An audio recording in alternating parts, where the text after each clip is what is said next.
Hello there and welcome to Biology with Charles. Settle in wherever you happen to be, whether that is under a blanket on a late train, at a desk you have promised yourself you would clear tomorrow, or somewhere in the soft borderland between meaning to sleep and not quite getting around to it. Tonight, we are spending time with a molecule so small that you could live your entire life without seeing it, and so influential that without it, much of what you call learning, attention, recall, and even a recognizable stream of thought would begin to fray at the edges. Its name is acetylcholine, which sounds less like a faithful companion of memory and more like something printed on the side of a bottle in a laboratory cabinet beside a sign telling you not to drink anything under any circumstances. Biology is often like that. The most important things in your life tend to arrive with names that sound as though they were chosen by a committee that had never once considered charm. Still, acetylcholine has earned our attention. This is one of the brain's oldest and most versatile chemical messengers, a substance used again and again in different corners of the nervous system to do different kinds of work. It helps muscles move. It helps organs follow instructions. It helps certain parts of the brain wake up to what matters. It helps shape the conditions under which learning can happen at all. If memory is not a filing cabinet, not a video archive, not a tiny librarian in your skull with wire-rimmed spectacles and a profound respect for alphabetical order, then what is it? And what sort of chemical would be needed to support something so unstable, so selective, so easily altered by sleep, stress, repetition, emotion, age, and sheer human distraction? Before we go much further, I want to ask you something very simple. Where are you listening from? Not in the official sense. You do not need to announce your coordinates to the internet like a ship passing through fog. I mean it more quietly than that. Are you listening from the end of a long day when your thoughts have begun to lose their sharp corners? Are you listening from a difficult week, hoping your mind will finally unclench? Or perhaps from one of those rare evenings when curiosity feels effortless, and even a molecule can seem like good company? Whatever the answer, I'm glad you are here. And if you find this kind of biology soothing, if you enjoy these slow walks through the machinery of life, do take a moment to like the video and subscribe to the channel. It helps more people find Biology with Charles, and it lets me keep making these long, calm explorations of the strange little systems that carry us through our days without ever introducing themselves properly. Now, acetylcholine is not usually the first chemical people think of when they hear the words learning and memory. Dopamine tends to get more public affection. Serotonin has a remarkable talent for appearing in conversations whether invited or not. Even adrenaline has a flair for dramatic entrance. Acetylcholine, by contrast, behaves more like an expert stagehand. It helps arrange the scene, adjust the lighting, cues the right response, and then disappears into the background while everyone else receives the applause. Yet many of the brain processes that allow experience to leave a trace depend on the conditions this molecule helps create. To understand why, we need to begin with an uncomfortable fact about the brain, which is that it does not passively record life. It does not simply absorb the day and store it intact like a perfectly labelled container of leftovers. That would be convenient, of course. You could misplace a birthday only through negligence. You would never stand in a kitchen holding a spoon and wondering why you walked there in the first place. You would never forget a name 3 seconds after hearing it, only to remember the opening line of an embarrassing school performance from 15 years ago. But the brain is not built to preserve everything with equal dignity. It filters, emphasizes, discards, revises, and links. It pays attention unevenly. It learns under specific conditions, and memory begins not with storage, but with selection. That point matters because acetylcholine is deeply involved in selection. Long before a memory is stabilized, before a fact is retained, or a pattern recognized, or a skill improved through repetition, the nervous system must distinguish signal from background. Something must be marked as relevant. A face, a place, a sequence, a sound, a warning, a novelty. The brain is continuously flooded with information, far more than it could ever preserve in detail, and so one of its greatest tasks is not remembering but deciding what even deserves the chance to be remembered. Acetylcholine participates in that decision by changing how circuits respond, how strongly neurons listen, how easily patterns form, and how readily attention can be directed toward the useful and away from the merely present. When neuroscientists speak about chemical messengers in the brain, they are referring to substances released by neurons that influence the activity of other neurons. Some act quickly and locally. Others help shift the broader state of a network. Acetylcholine does both, depending on where it is released and which receptors are waiting for it. That is one reason it has remained so important across evolution. Nature is economical when it can be. If a molecule can do useful work in the body, then useful work in the spinal cord, and then slightly different useful work in the brain, evolution is often happy to keep it around and make a few adjustments rather than reinvent everything from scratch. Chemically speaking, acetylcholine is made from two components, acetate and choline. That sounds modest because it is modest. Biology often builds the profound out of the unassuming. Inside a neuron, an enzyme called choline acetyltransferase joins those parts together to make acetylcholine. The newly made molecules are packaged into tiny vesicles, little membrane-bound parcels waiting near the synapse, which is the narrow space between one neuron and the next.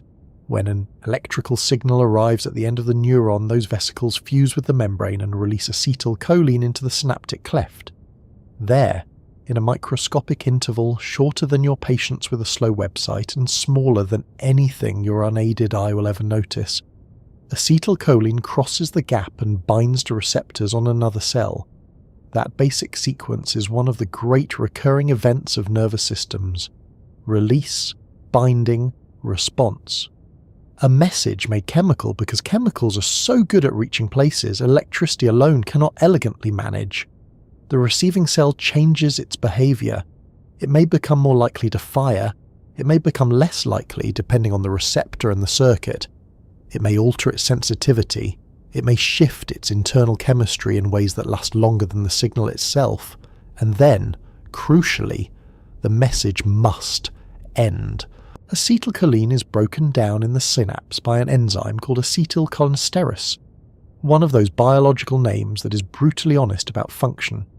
It is the enzyme that breaks down acetylcholine, and it has no time for branding exercises. This breakdown is essential. If the signal lingered too long, the system would lose precision. Neural communication depends not only on messages being sent, but on them being cleared. Already we can see something important. Learning and memory are not merely about having the right information somewhere in the brain. They depend on timing, on signal strength, on which cells influence which other cells, on whether patterns repeat, on whether attention is engaged, on whether a circuit is temporarily made more plastic, more open to being changed. That word plastic can mislead people. It does not mean fake or flimsy. In neuroscience, plasticity refers to the ability of the nervous system to alter itself through experience. Connections strengthen or weaken. Responses become more efficient. Networks reorganize. A brain that could not change would not learn. A brain that changed too easily would become unstable. Acetylcholine is one of the chemicals involved in helping the system find a workable balance. This becomes especially important in regions associated with memory, including the hippocampus and the cortex. The hippocampus, buried deep in the temporal lobe, is one of the central structures involved in forming new declarative memories, the kind that include facts, events, places, and episodes of lived experience. It is not a permanent warehouse, and it does not contain your whole past in a tidy stack. Rather, it helps bind together elements of experience so that a memory can be formed and later stabilized across broader networks. Acetylcholine reaches the hippocampus from neurons that originate in the basal forebrain and related areas, and this cholinergic input, meaning input that uses acetylcholine, helps regulate the state of the hippocampal circuitry. At this point, it may be tempting to imagine acetylcholine as liquid memory, a kind of biochemical ink poured directly onto experience so it can dry into permanence. That would be simple and very satisfying, which is exactly why biology refuses to behave that way. Acetylcholine does not store a memory for you. It does not contain a fact like a capsule contains a pill. What it does is help create conditions under which neurons can respond differently to input, under which important patterns can stand out, under which certain kinds of synaptic change become more likely. In that sense, acetylcholine is less like the contents of memory and more like a regulatory influence on whether the brain is in a good position to encode something in the first place. Think of the difference between reading a page with full attention and reading a page while also checking your phone, thinking about tomorrow, listening for a text that has not yet arrived, and vaguely regretting a conversation from 2018. The words may still enter your eyes in both cases, but the likelihood that they become part of durable memory is not the same. Attention is not memory, yet without attention, memory often begins badly. Acetylcholine is closely tied to attentional processes, particularly in the cortex, where it can alter the responsiveness of neurons to incoming sensory information and help improve the signal-to-noise ratio. That phrase, signal-to-noise ratio, sounds technical because it is technical, but the idea is friendly enough. It means helping the important patterns stand out more clearly from the background chatter. This is one reason acetylcholine is so often discussed in relation to learning. Learning is not only repetition, it is also enhanced sensitivity to patterns that matter. A child learning language does not memorize all sound equally. Certain distinctions become meaningful. A musician does not hear every note in the same way after years of training. A medical student eventually notices features in an anatomy image that would have meant nothing at first glance, though perhaps at some personal cost to their immediate peace of mind. Experience changes the brain's priorities. Acetylcholine helps participate in the shifting of those priorities by modulating circuits that support attention, plasticity, and the detection of novelty. Novelty matters more than it first appears to. The brain is often especially responsive when something is new, unexpected, or behaviourally relevant. Not everything novel is important, of course. A penguin in a supermarket would be both novel and worth remembering, while a slightly unfamiliar spoon may not deserve such neurological celebration. But novelty helps flag potential significance. Organisms that ignored all new information equally would be at a disadvantage. Acetylcholine has been linked to these states of enhanced processing, in which the brain leans toward encoding rather than merely replaying the familiar. Some models of hippocampal function suggest that higher acetylcholine levels can bias the system toward taking in new information rather than retrieving old patterns. That is a useful distinction. Sometimes the brain must compare current input to past memory. At other times it must remain open enough to let new traces form. There is also something elegantly inconvenient about how biological systems reuse the same tools. The very molecule that helps your brain regulate attention and support memory-related plasticity is also responsible for transmitting signals from motor neurons to skeletal muscles. Every time you move a finger, blink, swallow, or shift your posture because your shoulder has staged a diplomatic protest against your chair, acetylcholine is involved at the neuromuscular junction. There it binds to nicotinic receptors on muscle cells and triggers contraction. In the autonomic nervous system, acetylcholine also acts in many of the pathways that regulate internal organs. So this is not a niche chemical devoted solely to contemplative cognition. It is a broad-working messenger participating in movement, bodily regulation, arousal, and cognition all at once. That is partly why disturbances in cholinergic systems can have such wide-ranging effects. If this seems like a lot to ask of one molecule, that is because the nervous system is fond of versatile solutions. But versatility does not mean vagueness. Acetylcholine exerts different effects because it binds to different receptor types. Broadly, these fall into two families: nicotinic receptors and muscarinic receptors. Nicotinic receptors are ionotropic, meaning they form ion channels that open quickly when acetylcholine binds. Muscarinic receptors are metabotropic, meaning they work through slower signaling pathways inside the cell. The first are fast, the second are often slower and more modulatory. Both matter. The distinction will become important later because when we talk about acetylcholine's role in learning and memory, much depends on where it is acting, which receptors are present, and what kind of change the circuit is undergoing.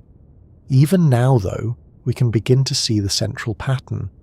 Learning requires neural change. Memory requires the persistence of some of those changes over time. Neither process happens in a vacuum. The brain must be in a state where information can be selected, circuits can be modulated, and synapses can be altered in meaningful ways. Acetylcholine is one of the molecules that helps manage that state.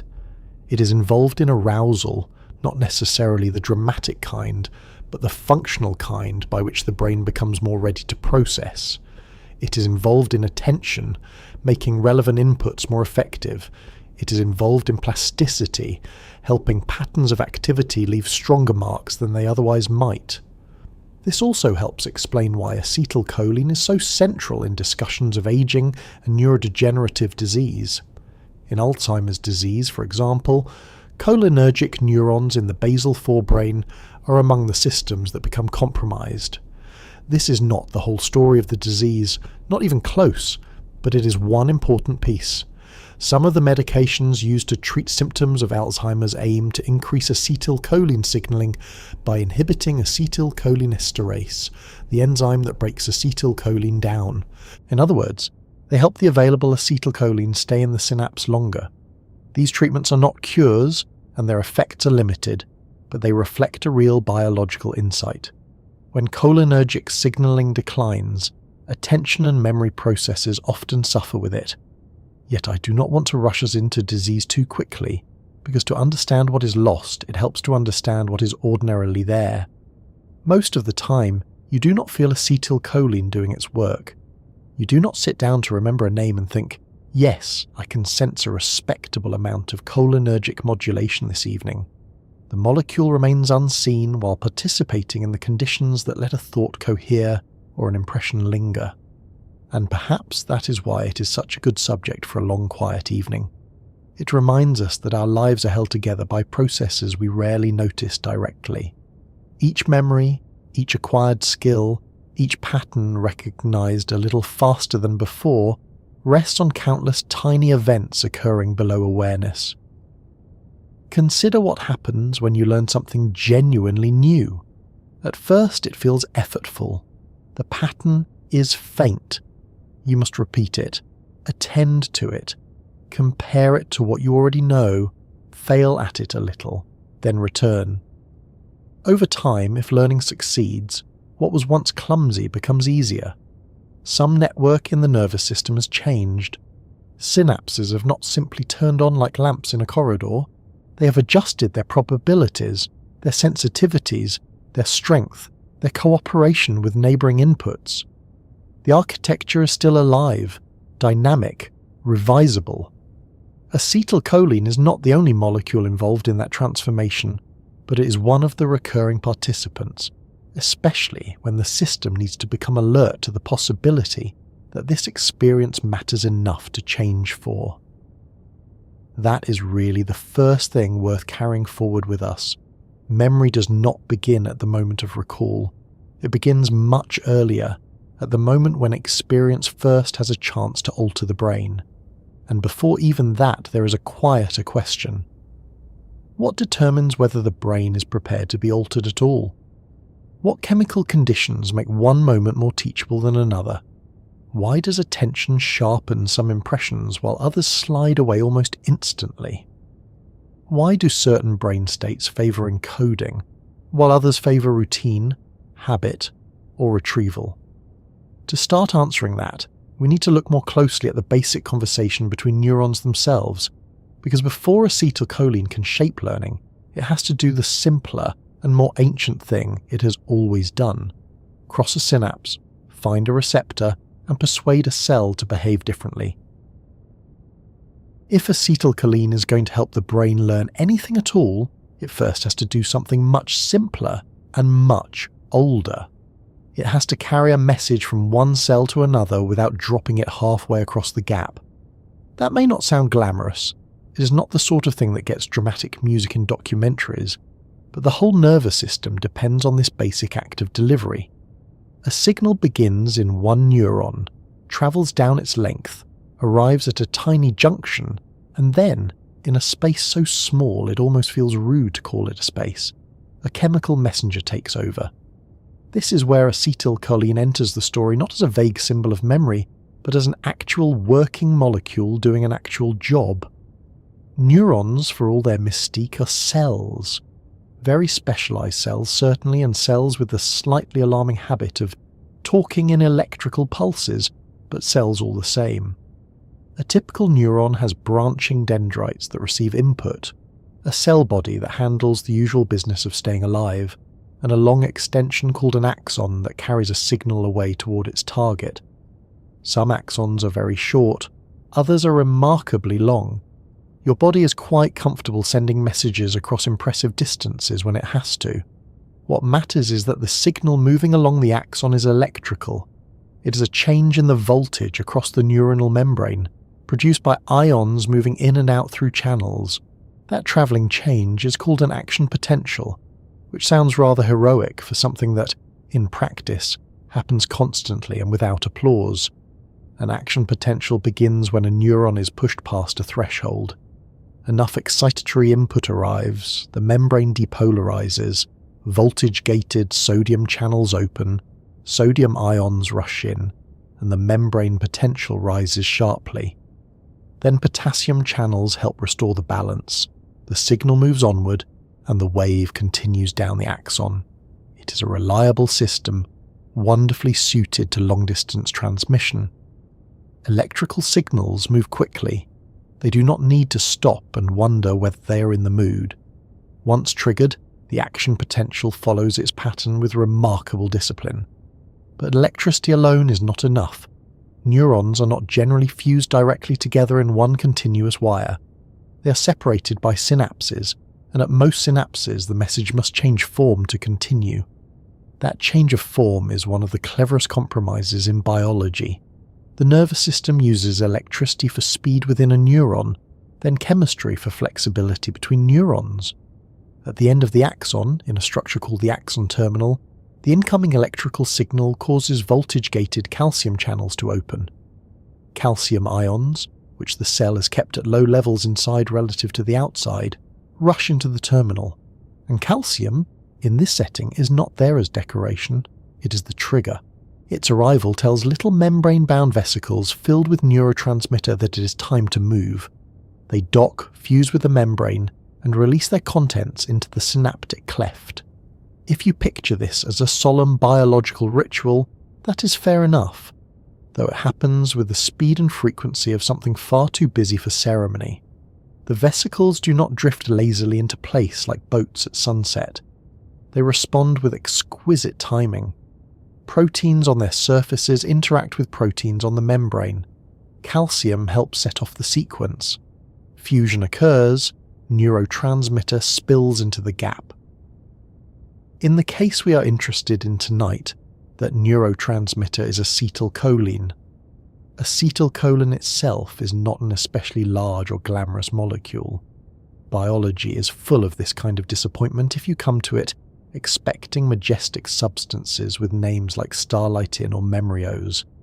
Instead you get acetylcholine, which sounds faintly like a cleaning product and yet helps run portions of your mind. It is synthesized inside cholinergic neurons from choline and acetyl coenzyme A by the enzyme choline acetyltransferase.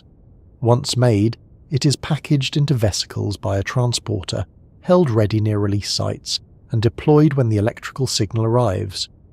All of this is happening in numbers so large and on timescales so small that the brain makes a mockery of our everyday sense of busy. When acetylcholine is released into the synaptic cleft, it does not wander about hoping for friendship. It diffuses across the tiny gap and binds to receptors on the target cell. These receptors are proteins shaped in such a way that acetylcholine fits them well enough to trigger a change. This is where the signal becomes meaningful to the receiving cell. A neurotransmitter on its own is not the message in the full sense. The message emerges in the interaction between neurotransmitter and receptor. A cell that lacks the appropriate receptor might sit there in perfect indifference while acetylcholine swirls around it with every intention of being important. In biology, as in social life, being eloquent helps less than finding someone prepared to listen. This receptor binding is the heart of chemical signaling. It is also where speed and nuance begin to diverge. Some receptors respond very quickly. Others produce slower, more prolonged effects. Acetylcholine uses both strategies. One family of receptors, the nicotinic acetylcholine receptors, are ion channels. When acetylcholine binds, the channel opens and ions flow through. The response is fast, direct, and ideal for situations where timing matters a great deal, such as at the neuromuscular junction, where motor neurons tell skeletal muscle fibers to contract. Another family, the muscarinic acetylcholine receptors, works through intracellular signaling pathways. These responses are slower and often more modulatory. They do not simply say yes or no in an instant. They adjust how the cell behaves over a slightly broader stretch of time. That difference matters because acetylcholine is used in different places for different purposes. At the neuromuscular junction, the message is wonderfully blunt. Move. A motor neuron fires, acetylcholine is released. Nicotinic receptors on the muscle membrane open, sodium enters, the muscle depolarizes, and contraction follows if the threshold is reached. You decide to lift a cup, rub your eyes, scratch your nose because your nose has suddenly become the most fascinating structure on Earth, and acetylcholine helps make that happen. The molecule does not concern itself with whether the movement is noble. Biology is practical in this way. In the brain, though, the signal is often less like a shouted instruction and more like a change in the tone of a room. Acetylcholine can increase the responsiveness of some circuits, alter how sensory input is processed, change the balance between incoming information and internal activity, and influence the conditions under which synapses become stronger or weaker. That is one reason it is so central to learning and memory. It is not merely relaying a narrow command, it is helping configure how neurons respond to what arrives. To see why chemical signaling is so useful, it helps to compare it with the alternative. Imagine a nervous system built only on direct electrical continuity, with no room for chemical messengers and no flexible synapses. It might transmit signals quickly, but it would lose much of its ability to regulate, amplify, suppress, prolong, or reshape communication. Chemistry allows one neuron to influence another in different ways depending on context. It also allows multiple signals to converge and interact.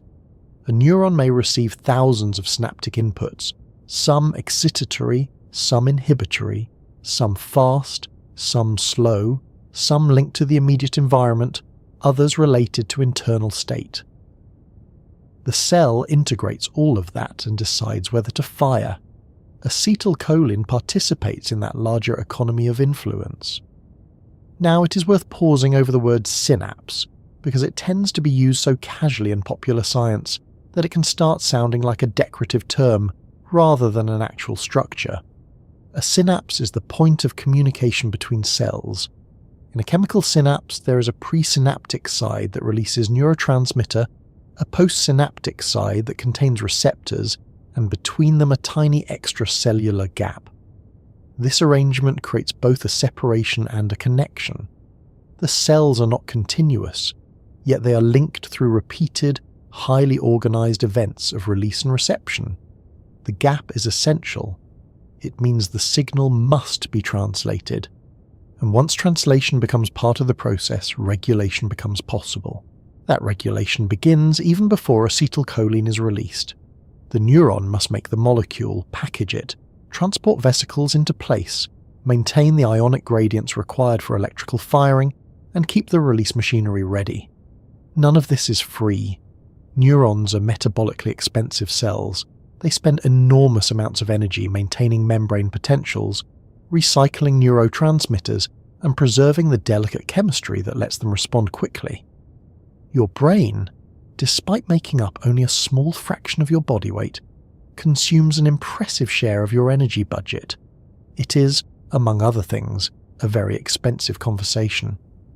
Once acetylcholine has been released and has bound to its receptors, the system still is not finished. A message in the nervous system must not only begin on time, it must end on time. If acetylcholine simply remained in the synaptic cleft, receptors would continue to be activated, signals would blur together, and precision would collapse. So the body clears it with remarkable efficiency. The enzyme acetylcholinesterase, present in the synaptic cleft, breaks acetylcholine into acetate and choline. Choline can then be taken back up into the presynaptic terminal and reused to make more acetylcholine. This breakdown is so fast and so essential that toxins which interfere with it can be extremely dangerous. When acetylcholinesterase is blocked, acetylcholine accumulates, and the result can be uncontrolled stimulation of muscles and autonomic targets. Precise communication turns into relentless noise. This is a useful reminder that more neurotransmitter is not always better. Biology has little patience for our common habit of thinking that if some signal is good, more of it must be excellent. A well-functioning nervous system depends on balance, timing, location, and context. Too little acetylcholine signaling in certain brain systems can impair attention and memory. Too much stimulation at the wrong synapse can be chaotic or harmful. The system works not because it is intense, but because it is controlled. That control extends to the fact that not every release event is identical. Synapses are probabilistic. A neuron may fire, yet the amount of neurotransmitter released can vary. Receptors may be more or less sensitive. The postsynaptic response may depend on recent activity, membrane state, or the presence of other modulators. This means that synaptic communication is dynamic. It can strengthen with use, weaken with disuse, change with development, and shift under the influence of disease, drugs, or experience. A synapse is not just a junction. It is a living decision point, always slightly adjustable. And this is where acetylcholine becomes especially interesting for the story of learning. When it reaches certain brain circuits, it can influence whether incoming information is treated as worth attending to. It can sharpen responses to sensory input. It can help suppress irrelevant background activity. It can bias networks toward encoding new information rather than simply replaying familiar patterns. In other words, the signal it carries is not merely about content, it is about state. It can tell a circuit, in effect, now is the time to listen carefully. You can think of this in ordinary terms. There is a difference between hearing someone speak and actually taking in what they said. There is a difference between glancing at a page and reading it in a way that leaves a trace. There is a difference between walking into a room as though you were on autopilot and walking into it because something unexpected caught your attention. Those differences do not arise from willpower alone. They depend on neural conditions, on patterns of activity, on whether certain systems are helping relevant signals stand out. Acetylcholine is one of the molecules involved in creating those conditions. It also helps explain why so much of neural communication is local and specific. Acetylcholine released from one terminal affects receptors in that particular synaptic neighborhood. Even when cholinergic systems influence broader brain states, the action still depends on receptor distribution, circuit architecture, and timing. The brain is not a bucket into which chemicals are poured for general mood. It is an organized tissue full of specialized cells responding to highly patterned signals. That may sound obvious, but popular conversations about brain chemistry often flatten everything into a sort of emotional soup. Real signaling is much more precise and much more interesting. For example, in the cortex, acetylcholine can alter how pyramidal neurons and interneurons respond, shifting the balance of excitation and inhibition in ways that affect sensory processing and attention. In the hippocampus, cholinergic input can influence plasticity and the handling of new information. In the autonomic nervous system, Acetylcholine is used in pathways that regulate heart rate, gland secretion, and smooth muscle activity. The same molecule appears again and again, yet the message changes with the receptor and the circuit. This is why understanding neurotransmission requires more than memorizing names. You have to know where, when, and to whom the molecule is speaking. That speaking, if we stay with the metaphor a little longer, is not done in words but in altered probabilities. A receptor opens, a membrane depolarizes, an intracellular pathway changes. A gene may later be expressed differently. A synapse may become more or less effective next time. One signal can lead to immediate electrical consequences, but it can also contribute to longer-term shifts in how the cell behaves. Learning depends on those longer-term shifts. A brain that reacted only in the moment and never changed afterward would experience life as a series of disconnected presents. Useful for avoiding nostalgia, perhaps, but not especially helpful for education. Even the act of clearing acetylcholine has an elegance to it. Acetylcholine esterase does not simply tidy up after the fact. It helps define the very shape of the signal. By ending neurotransmission rapidly, it preserves temporal precision. That is particularly crucial at synapses where timing must be exact, like those between motor neurons and muscles. If every signal smeared into the next, your movements would become clumsy, overlapping, and unreliable. The reason you can make coordinated actions at all, from playing piano to buttoning a shirt to dramatically gesturing while explaining something you barely understand, is that neurotransmission is fast, brief, and tightly regulated. There is something almost humbling in realizing how much your life depends on these repeated microscopic events.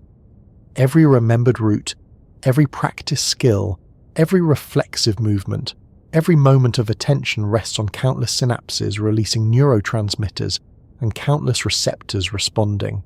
And among those messengers, acetylcholine has a particularly broad portfolio.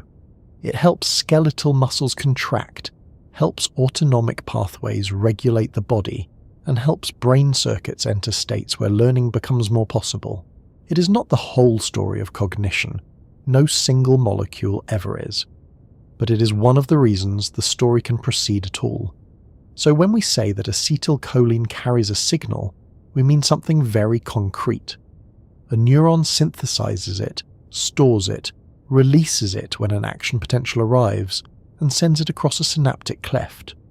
Receptors detect it and translate its presence into cellular change. Enzymes break it down, transporters recycle its components, and the synapse resets itself for the next round. This sequence happens with extraordinary speed, often in milliseconds, and yet its consequences can ripple outward into attention, movement, habit, and memory.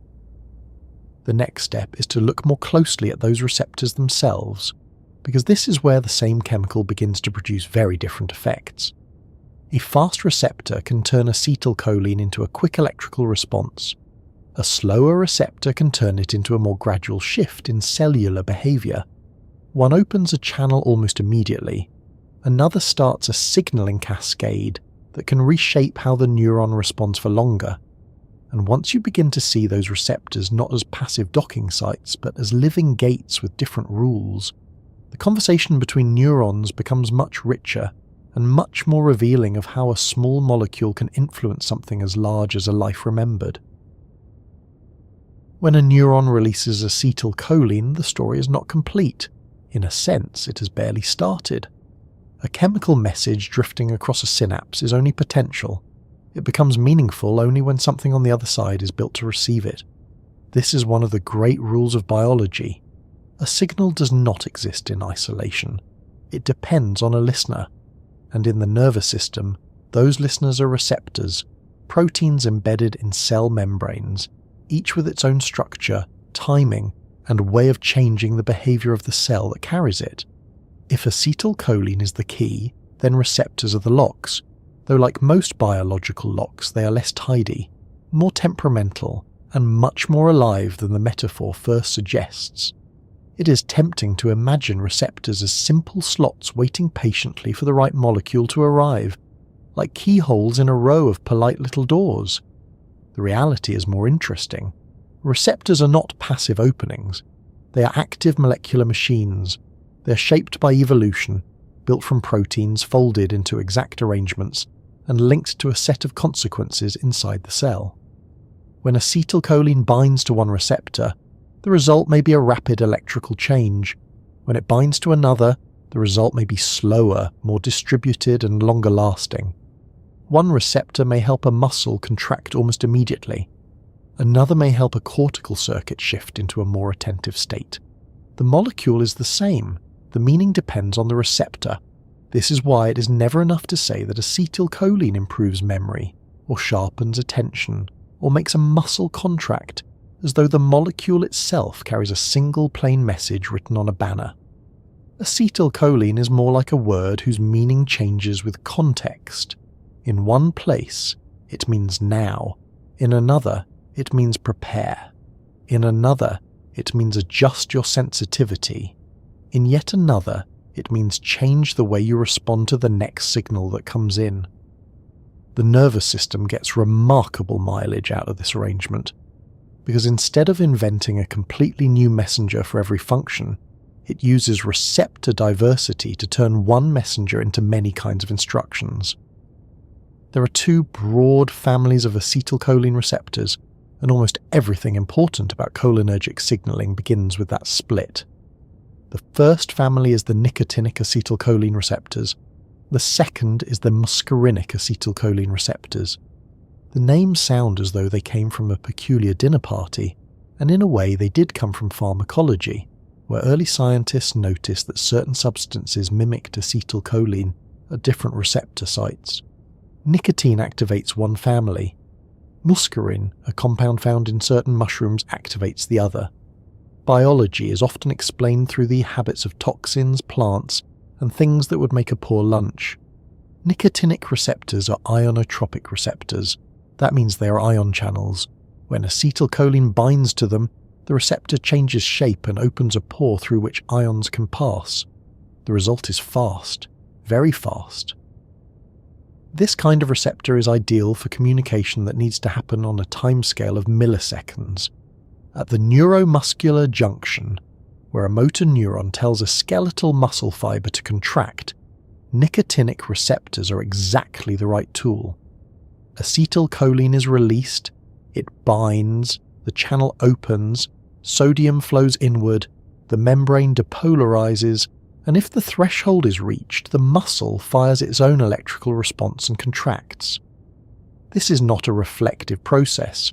Your biceps are not pausing to consider the emotional significance of the signal. The point is speed and reliability. Muscarinic receptors, by contrast, are metabotropic receptors, part of the larger family of G-protein coupled receptors. When acetylcholine binds to a muscarinic receptor, the receptor does not open an ion channel directly. Instead, it activates intracellular signaling pathways through G-proteins. Those pathways can influence ion channels, enzymes, second messengers, gene expression, and many other aspects of cell behavior. The result is slower than a nicotinic response, but often more flexible and more enduring.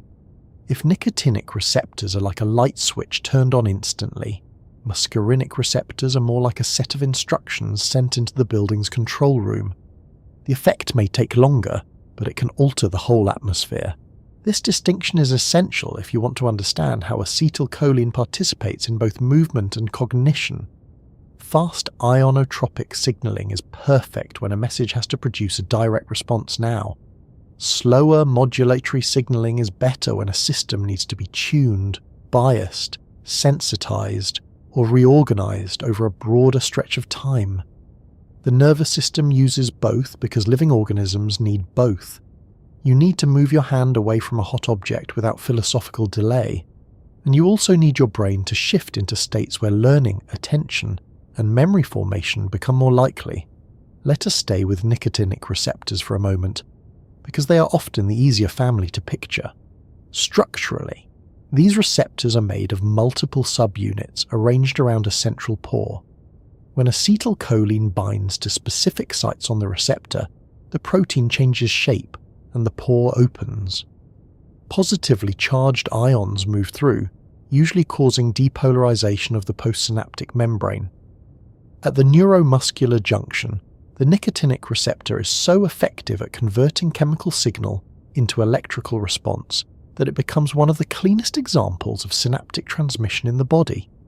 Motor neuron fires, acetylcholine released, receptor opens, muscle depolarizes, contraction follows.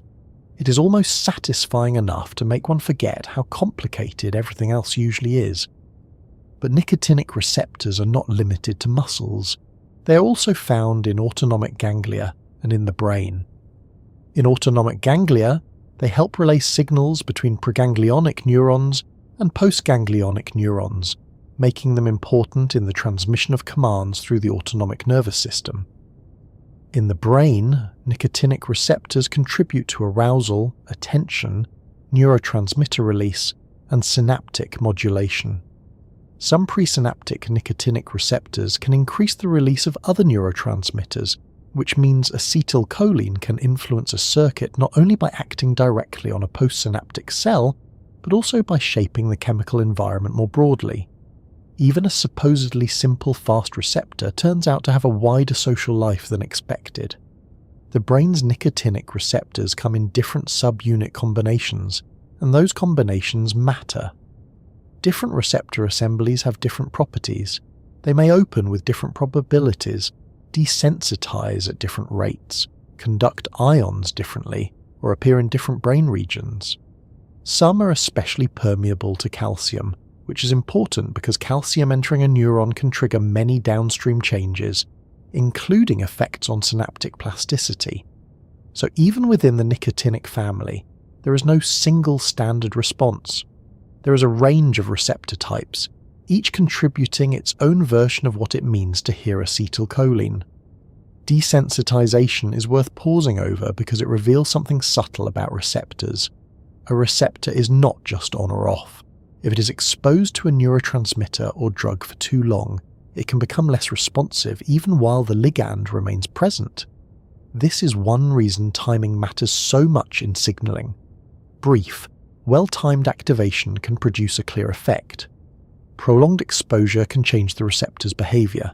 Nicotinic receptors in particular can desensitize with sustained stimulation.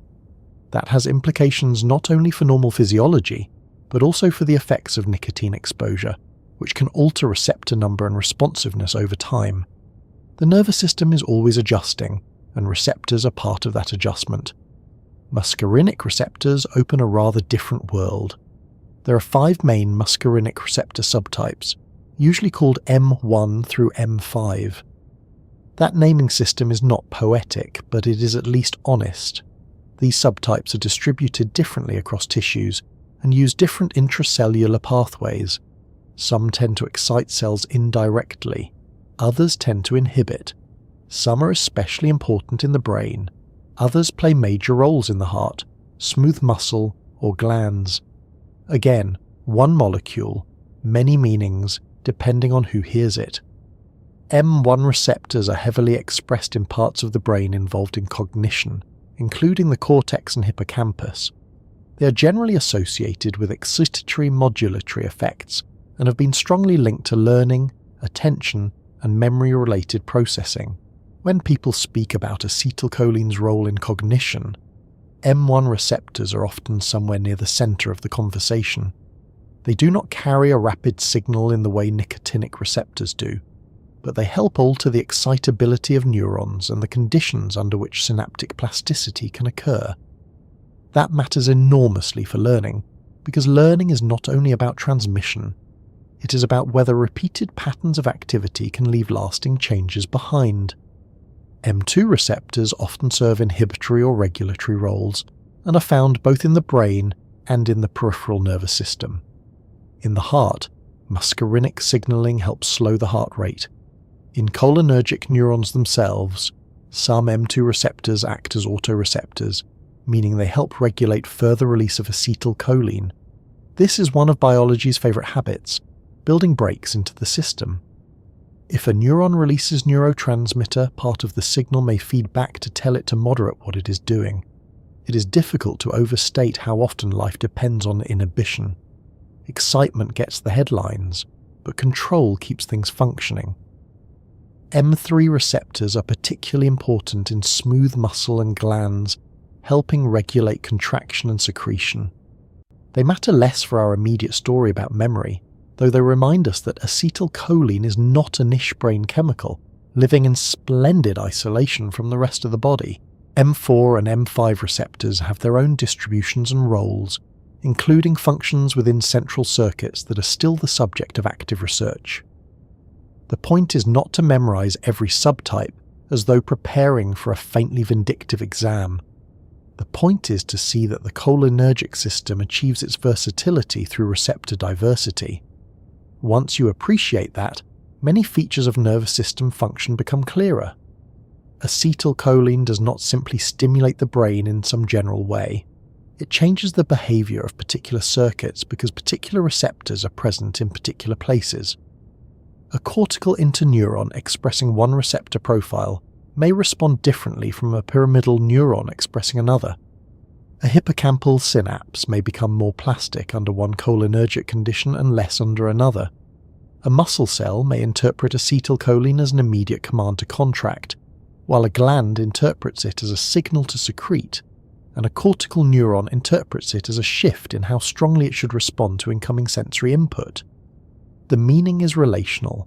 That word, relational, matters in neuroscience. The brain is not a set of isolated components, each doing one thing alone. It is a network of relationships, and receptors are part of how those relationships are defined. A receptor determines what a cell can hear. In a very literal sense, it determines which chemical messages can matter to that cell. Two neighbouring neurons may sit in the same tissue, share much of the same environment, and yet respond very differently because they express different receptor types. One hears acetylcholine as a quick push toward firing. Another hears it as a slower shift in excitability. Another may barely respond at all. Identity in the nervous system is partly a matter of receptor expression. This becomes especially important when we talk about circuits involved in learning and memory. In the hippocampus, acetylcholine can influence how information flows through the circuit by acting on both principal neurons and interneurons. It can alter excitability, suppress certain recurrent connections, enhance responses to external input, and shape the overall balance between encoding new information and retrieving stored patterns.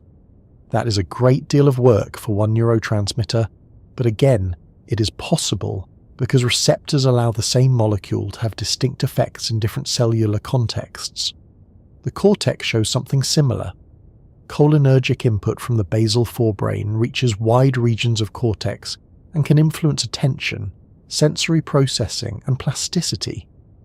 In some settings, acetylcholine helps sharpen cortical responses so that relevant sensory inputs stand out more clearly. This does not mean it magically makes the brain smarter. Biology is not sentimental in that way. What it can do is improve the conditions under which certain signals win the competition for neural representation. Receptors are central to that process because they determine where and how cholinergic input changes cortical function. There is also a useful lesson here about why drugs can have such mixed and far-reaching effects. A compound that activates nicotinic receptors will not affect the body in only one neat way, because nicotinic receptors exist in multiple places and in multiple forms. A compound that blocks muscarinic receptors can affect salivation, pupil size, heart rate, smooth muscle activity, and cognitive function. You're not dealing with a single switch. You're dealing with a family of locks distributed across a living body. This is one reason pharmacology can feel both powerful and unruly. Intervene in one signalling system, and you often discover how many jobs that system was quietly handling at once. In ordinary life, of course, nobody walks around thinking about receptor subtypes while trying to remember where they left their glasses. You experience the nervous system from the inside, not from the level of membrane proteins. Yet the proteins are there, deciding which messages alter which cells, setting the terms on which neurons can influence one another. Every thought you manage to hold in mind for a few seconds, every skill that becomes a little more fluid with practice, Every moment when the background noise of the world seems to fall away and one pattern becomes clear, all of it depends on cells that can hear certain signals and respond in specific ways. It is also worth remembering that receptors are not fixed forever. Their number, sensitivity, and distribution can change with development, experience, disease, and drug exposure. A cell can express more of one receptor or less of another. Receptors can be internalized, recycled, phosphorylated, desensitized, or otherwise regulated. The system is dynamic. That dynamism is part of what makes learning possible in the first place. A rigid nervous system could transmit signals, but it would struggle to adapt. Receptors do not store memories by themselves, yet they help determine how adaptable the circuit can be. If that sounds slightly grand for a membrane protein, consider the alternative. Suppose a neuron could only receive one kind of signal in one kind of way, unchanged throughout life. The richness of neural computation would collapse. Instead, receptors give cells a selective vocabulary. They let neurons distinguish among messages, prioritize one influence over another, and modify their own responsiveness over time. Acetylcholine enters that vocabulary through nicotinic and muscarinic receptors, through fast depolarization and slow modulation, through direct electrical consequences and longer biochemical cascades. By now, you can probably see why the phrase chemical messenger is both accurate and incomplete. The messenger matters, certainly, but the hearing matters just as much. A signal has consequences only because receptors transform presence into action. Acetylcholine released into a synapse is potential. Receptors turn it into reality. They open channels, start cascades, alter excitability, regulate release, and shape the plastic changes that learning requires. They are not decorative details attached to the story. They are the reason the story can be read at all. And once a circuit has receptors capable of hearing acetylcholine, the next question is not merely what the signal is, but what kind of state it creates. Because before memory can form, the brain must do something even more basic. It must notice. It must distinguish what matters from what does not. It must let certain inputs rise above the general noise of experience. And that is where the cholinergic system becomes especially interesting, because these receptors do not just let neurons hear a message. They help decide how alertly the brain will listen. Before anything can be remembered, something has to win. It has to rise above the steady crowding of sensations, thoughts, habits, expectations, and distractions that fill the nervous system from one moment to the next. That is easy to forget because memory gets most of the glory. People worry about remembering names, dates, routes, passwords, birthdays, lectures, faces, entire exams, and where exactly they put the glasses that are currently on their head. But the brain's first problem is not storage. Its first problem is triage.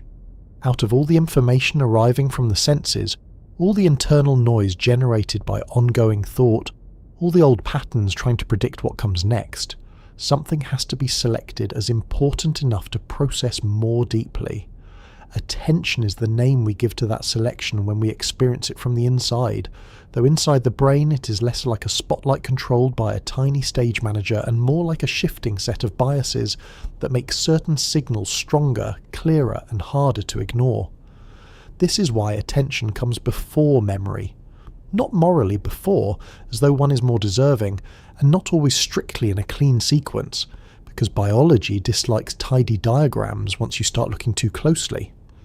But functionally, in many cases, the brain must first notice something in a meaningful way before the machinery of encoding can do much with it. You can be exposed to a great deal without ever really taking it in. Anyone who has reached the bottom of a page and realized they have no idea what they just read has conducted this experiment personally, perhaps many times and in several lighting conditions.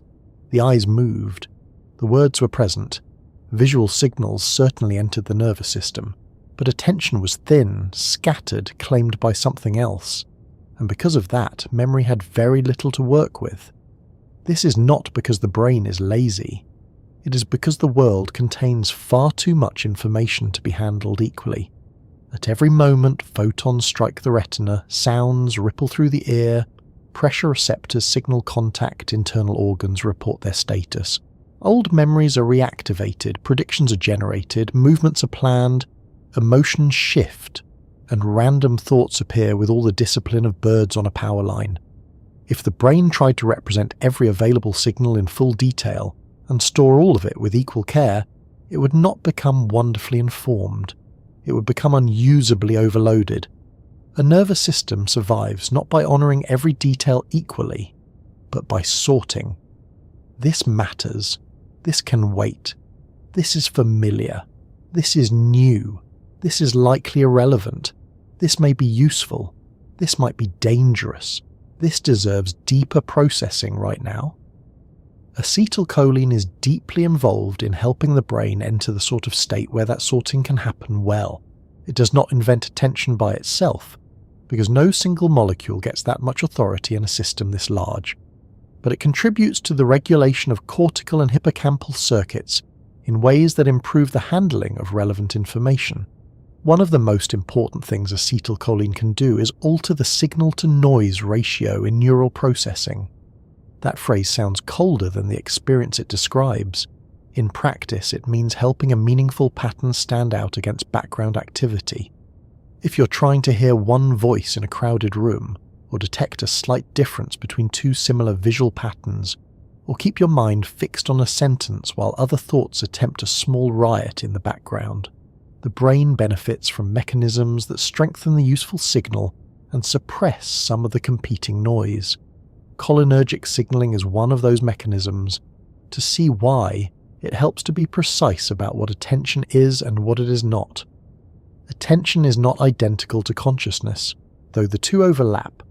It is not identical to effort, though effort often includes sustained attention. It is not identical to memory, because you can attend to something briefly and still fail to retain it later. And it is not simply one thing. There is bottom-up attention, driven by features of the environment that sees processing because they are intense, sudden, novel, or biologically important. A loud crash, a flash of movement, the smell of smoke, the sight of a wasp behaving as though negotiations have broken down.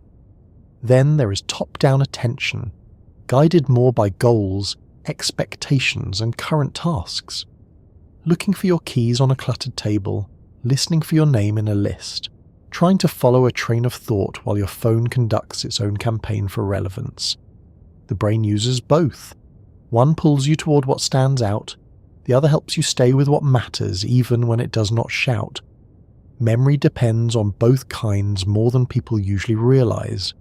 Bottom-up attention helps ensure that unexpected and potentially important events are encoded efficiently. Top-down attention helps stabilize processing long enough for more deliberate learning to happen.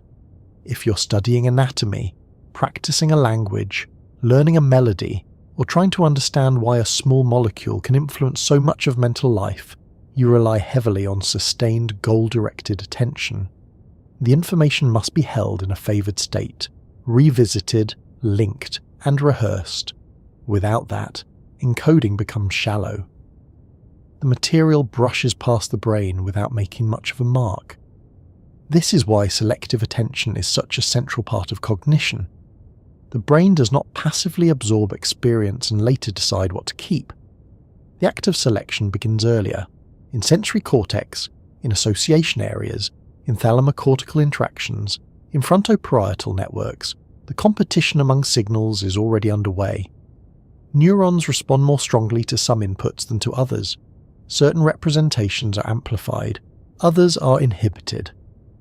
Acetylcholine enters this process by modulating cortical responsiveness. In some settings, it enhances the response of cortical neurons to incoming sensory input, while reducing the relative influence of internally generated activity or irrelevant background chatter. That is a useful arrangement if the task is to notice what is actually there, rather than drift entirely inside one's own expectations. Expectations, of course, are not the enemy. They are necessary. The brain predicts constantly. Without prediction, perception itself would be painfully slow and probably impossible to manage in real time. But memory formation often requires a balance between what is expected and what is new. If a system only replayed old patterns, it would fail to learn. If it treated every tiny difference as equally revolutionary, it would become unstable and confused. Acetylcholine has been proposed to help shift circuits, especially in the hippocampus, toward a mode that favours encoding of novel external information rather than simple retrieval of previously stored patterns. That makes it relevant not just to the act of paying attention, but to the kind of attention that leaves room for learning. Think about how different the world feels when you're truly attentive. Details sharpen, sequences become easier to follow, a pattern that would otherwise blur into the background begins to hold together. This is not merely psychological decoration, it reflects changes in how neural populations are responding. Attention alters firing patterns, synchronization, competition among representations, and the effective gain of certain signals. When cholinergic input rises in relevant circuits, it can support that shift. The cortex becomes more responsive to particular inputs. The hippocampus becomes more favourable to certain forms of encoding. Synaptic plasticity becomes more likely under the right conditions. None of this guarantees memory. It simply improves the odds that experience will be processed deeply enough to matter. One of the simplest ways to understand this is through failure. Consider inattentional blindness, the phenomenon in which people can miss surprisingly obvious events when their attention is engaged elsewhere. In well-known experiments, participants concentrating on one task fail to notice something that feels impossible to miss once it is pointed out.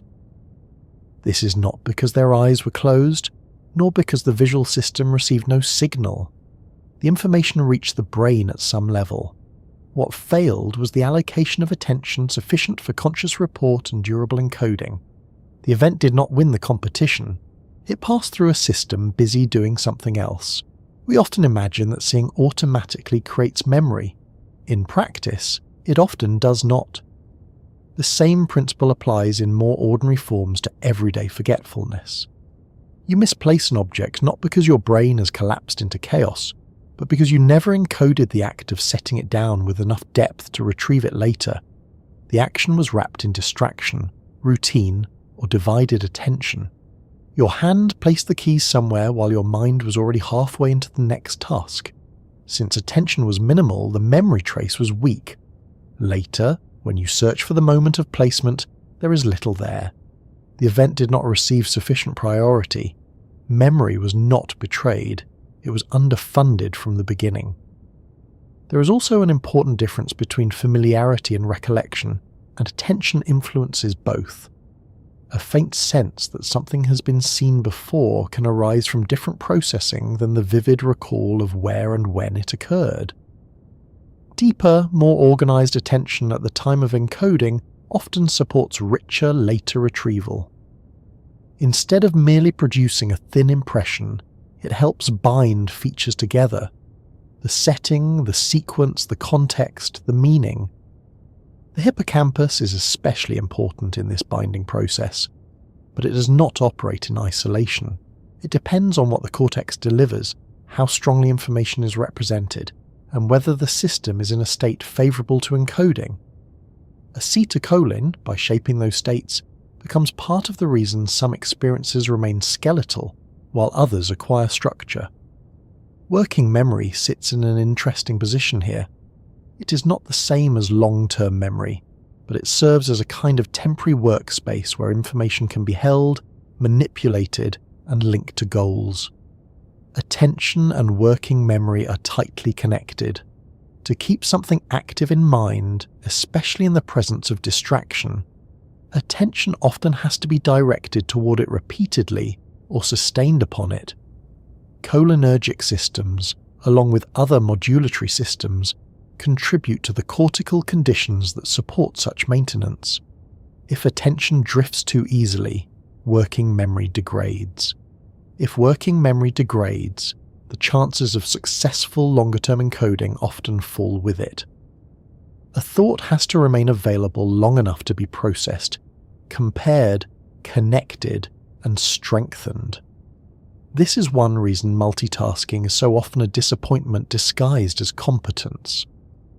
People like to think they're taking in everything at once, but in many cases they are alternating attention rapidly and paying the cost repeatedly. Each switch carries a price.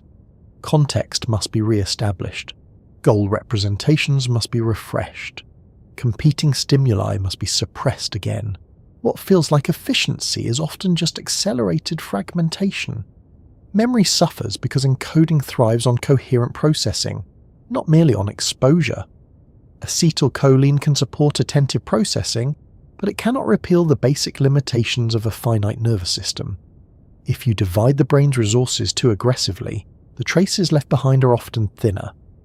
Attention is also not a uniform resource poured over the mind like warm water. It is shaped by motivation, novelty, emotion, arousal, expectation, and biological need.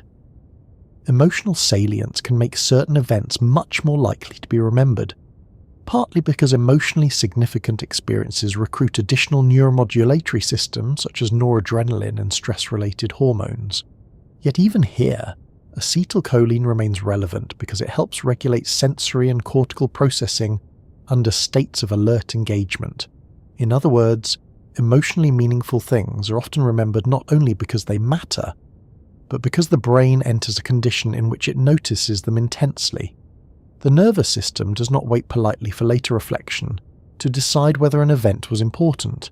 In many cases, importance changes processing immediately. That said, attention can be distorted. What the brain notices is not always what is objectively worth remembering. Advertisers, anxiety, sudden threat cues, and the general absurdity of modern life can all capture processing in ways that are not necessarily beneficial. The cholinergic system supports attention, but attention itself is not always wise. You can become exquisitely focused on the wrong thing.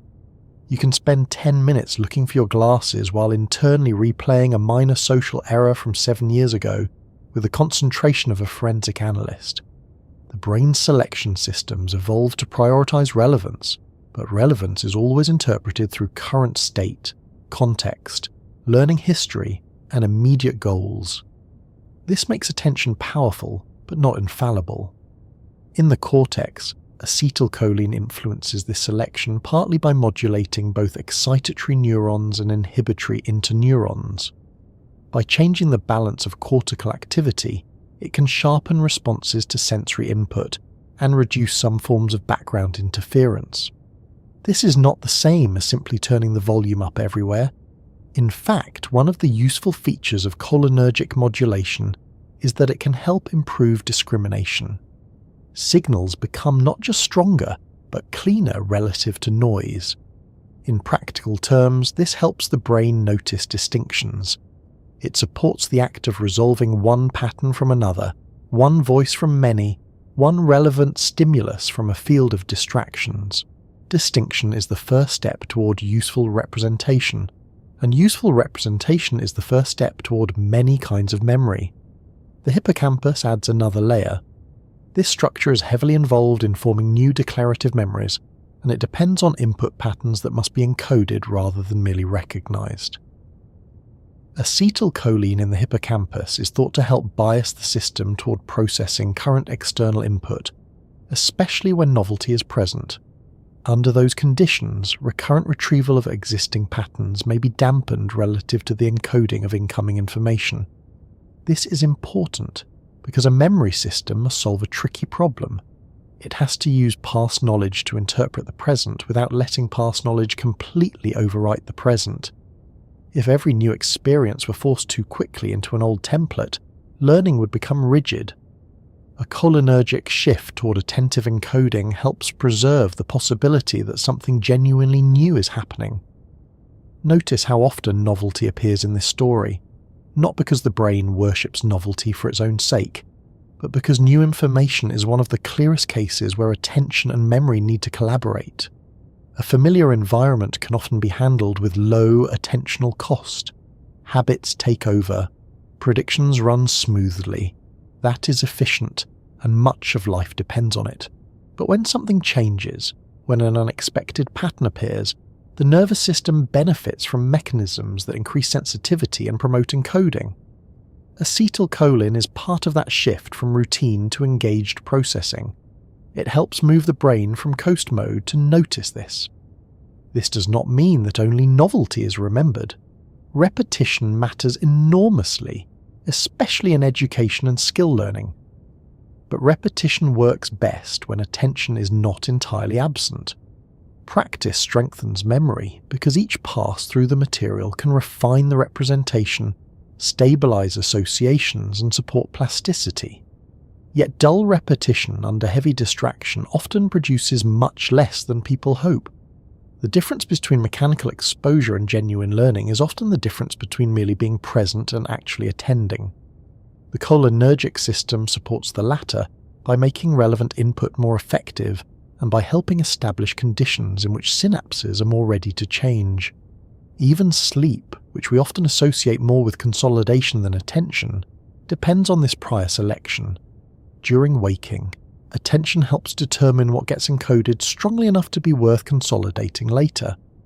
Sleep can stabilize and reorganize memory traces, but it cannot rescue every neglected impression equally. If a day was spent in fragmented attention, the raw material arriving at sleep is already compromised. This is another reason why memory problems do not always begin at night when consolidation should happen. Often they begin earlier in the day when attention never fully committed to the material in the first place. There is something mildly comforting in this. Forgetting is not always a sign of failure or decline. Often it is the logical consequence of a brain doing what brains must do, selecting some things and letting others pass.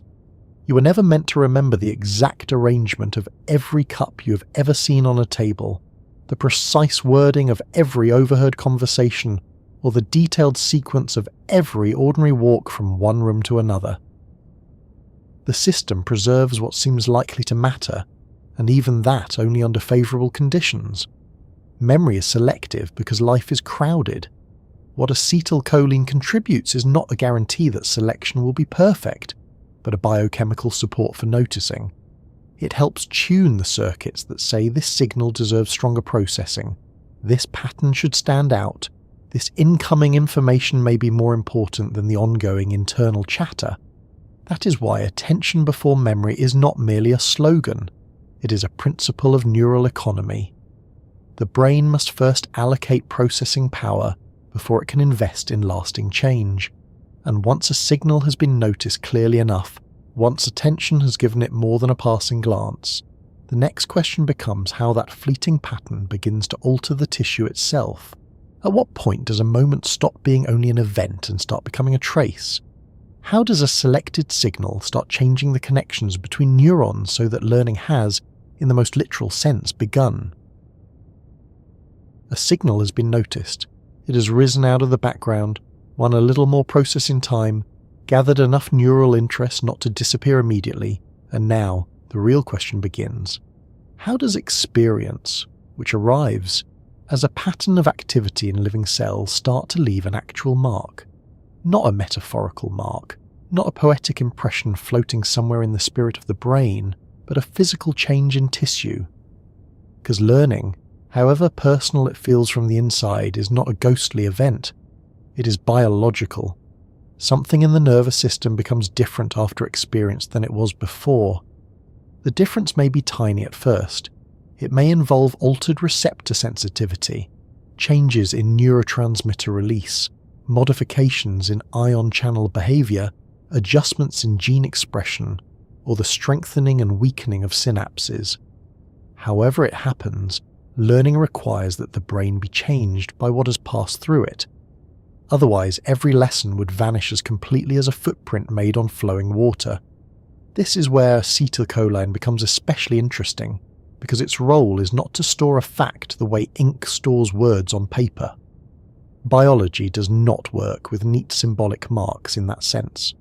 Instead, acetylcholine helps create the conditions under which certain patterns of neural activity are more likely to produce lasting changes in synapses and circuits. It is involved in making the tissue more teachable. If that sounds slightly vague, it is because the process itself is distributed and dynamic. Learning is not performed in one place, by one molecule, through one mechanism. It emerges from repeated interactions among cells that become more or less likely to activate together in the future. Acetylcholine helps those interactions become more consequential. The phrase writing on living tissue is tempting because it suggests that experience leaves traces. That part is true, but it also risks making the process seem cleaner than it is. Writing on paper leaves a stable, visible mark that stays where it was placed, unless something smears it or tears the page. Neural tissue is nothing like that. It is active while it is being changed. It is full of ongoing traffic, full of cell signaling, metabolites moving, proteins being synthesized, receptors being inserted or removed, synapses being modified, and networks adjusting to the demands placed on them. A learning event does not arrive in a quiet archive room and place a tidy label on a shelf. It enters a crowded, living, electrically active system and slightly alters the probabilities of what that system will do next time. To understand how acetylcholine helps with that, it is worth returning to a principle that sits near the center of modern neuroscience. Neurons that are active together can, under the right conditions, change the strength of their connection. This broad idea is often summarized in an almost suspiciously catchy phrase: cells that fire together wire together. That summary is not the whole truth, but it captures something real. Synapses are not fixed pipes, they're adjustable points of contact. If certain patterns of activity recur, the efficiency of transmission at those synapses can increase or decrease. This capacity for change is called synaptic plasticity, and it is one of the core biological foundations of learning. The most famous forms of synaptic plasticity are long-term potentiation and long-term depression, often shortened to LTP and LTD. Long-term potentiation refers to a long-lasting increase in synaptic strength following certain patterns of activity. Long-term depression refers to a long-lasting decrease. The names sound as though they belong in a bleak economics lecture, but in neuroscience they describe something beautifully practical. A synapse that has undergone potentiation becomes more effective at influencing its target cell. A synapse that has undergone depression becomes less effective. Learning depends on both. The brain cannot function simply by strengthening everything. It must preserve some patterns, weaken others, improve some pathways, prune others, and constantly rebalance the network so it remains both adaptable and stable. Acetylcholine enters this picture as a modulator of plasticity. It does not usually serve as the main excitatory transmitter that carries most of the fast point-to-point signal in cortical and hippocampal circuits. That role belongs largely to glutamate, but acetylcholine can influence whether glutamatergic synapses are more likely to undergo plastic changes, how excitable neurons are while signals are arriving, how strongly the network favours external input over internal recurrence, and how receptive the system is to learning-related modifications. In plain terms, acetylcholine often helps decide whether a pattern of activity will remain merely a momentary event or begin to alter the circuitry more persistently. This distinction between a direct carrier of content and a modulator of learning conditions is important. If glutamate is often the immediate language of excitatory signalling in many forebrain circuits, acetylcholine is part of what determines how much the system cares about what glutamate is saying. It can raise the gain on certain inputs, alter inhibitory balance, change membrane properties, and affect intracellular cascades that support plasticity. It helps create a context in which certain signals have more power to reshape the network. Take the hippocampus, for example, one of the most studied structures in memory research. It is especially important in forming new declarative memories, the memories of events, places, and facts that can later be consciously recalled. Within the hippocampus, long-term potentiation has been studied extensively as a model for how experience-dependent change might occur at the synaptic level. When certain pathways are stimulated in the appropriate patterns, synapses can become more effective for prolonged periods. This involves receptors, calcium entry, second messenger systems, protein kinases, structural changes, and eventually gene expression and protein synthesis if the change is to persist. Acetylcholine can facilitate aspects of this process by acting through muscarinic receptors that alter neuronal excitability and intracellular signaling, and by influencing the broader state of the circuit in ways that favour encoding. One of the simplest ways to picture it is to imagine two very different learning environments. In the first, the brain is inattentive, drowsy, partly occupied with unrelated internal chatter, and treating the incoming information as fairly unimportant. In the second, the system is alert, attentive, biased toward external input, and neurochemically prepared for change. The same sensory information might enter in both cases, but the chances that it leaves a durable trace are not the same. Acetylcholine helps move the system toward the second kind of environment. It does not guarantee success, but it increases the odds that relevant activity patterns will matter enough to reshape synapses. At the cellular level, this often involves calcium, that restless and indispensable ion that appears almost everywhere in biology once things become interesting. Calcium is central to many plasticity mechanisms because it acts as a signal inside the neuron. When certain receptors are activated and membrane conditions are right, calcium enters the cell or is released from internal stores. The amount, timing, and location of calcium can determine which signaling pathways are activated. Some patterns favour strengthening of a synapse, others favour weakening. Acetylcholine, especially through muscarinic receptors, can influence membrane excitability and intracellular pathways in ways that change how readily these calcium-dependent learning processes occur. There is also the matter of timing. Learning does not arise from any random burst of neural activity. The sequence and coordination of signals matter enormously. A presynaptic neuron must release neurotransmitter. The postsynaptic neuron must be in a state where it can respond strongly enough. The right receptors must be present. The network must not be suppressing the signal into irrelevance. Neuromodulators like acetylcholine help tune this timing by changing the responsiveness of cells and circuits. They affect the difference between a signal passing through and a signal sinking in. This is one reason attention and plasticity are so closely linked.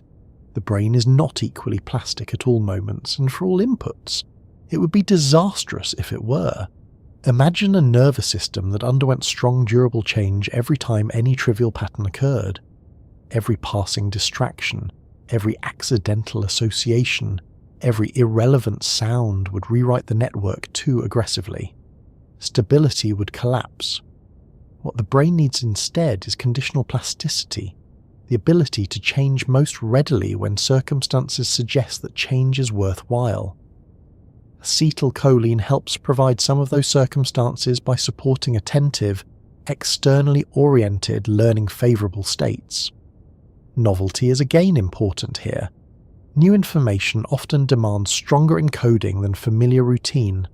If you walk through your own kitchen, your brain does not need to rebuild a complete memory representation of the room from scratch every time. That would be exhausting and pointless. But if you walk into the kitchen and find that the refrigerator is standing in the garden and someone has replaced the fruit bowl with an octopus, encoding becomes more urgent. Novel situations call for altered learning. Cholinergic signaling has been linked to this shift, helping circuits become more responsive to unexpected or behaviourally significant input. Plasticity, though, is not merely about surprise. Repetition matters too, and acetylcholine is relevant there as well. When you practice a skill, whether it is playing a scale, learning vocabulary, solving a mathematical procedure, or navigating a new neighbourhood, repeated activation of certain circuits helps strengthen the pathways involved. But repetition is effective only when it engages the system in a meaningful way. Mechanical exposure under low attention is often weak. Repetition combined with attentive engagement and appropriate cholinergic tone is much more likely to produce lasting change. In that sense, acetylcholine helps learning begin not because it contains the memory, but because it contributes to the state in which repetition can sculpt the tissue. This sculpting is not only chemical but structural. Over time, learning can alter dendritic spines, the tiny protrusions on dendrites where many excitatory synapses occur. Some spines enlarge, some retract. New synaptic contacts can form, existing ones can stabilize or disappear. Proteins are recruited, receptors inserted, cytoskeletal elements rearranged. The tissue is not written on as though it were passive, it reorganizes itself. Learning, especially repeated learning, is a form of biological remodeling. Acetylcholine can influence this remodeling by affecting the signaling pathways that make synapses more likely to strengthen and persist. There is a deeply physical quality to this that people do not always appreciate. Every memory, every learned association, every refined skill depends on a brain that has been slightly reshaped by experience. The reshaping may be distributed across many regions and many levels of organization, from synaptic molecules to circuit dynamics, but it is real. Learning is not a story told by the brain about itself. It is a material event in cells. Acetylcholine is one of the molecules helping determine when that material event can start. Different receptor types contribute differently. Nicotinic receptors can rapidly alter neuronal activity and, in some cases, increase calcium entry directly, which can influence plasticity. Muscarinic receptors, especially M1-type receptors in the cortex and hippocampus, are strongly implicated in modulating synaptic plasticity through slower intracellular pathways.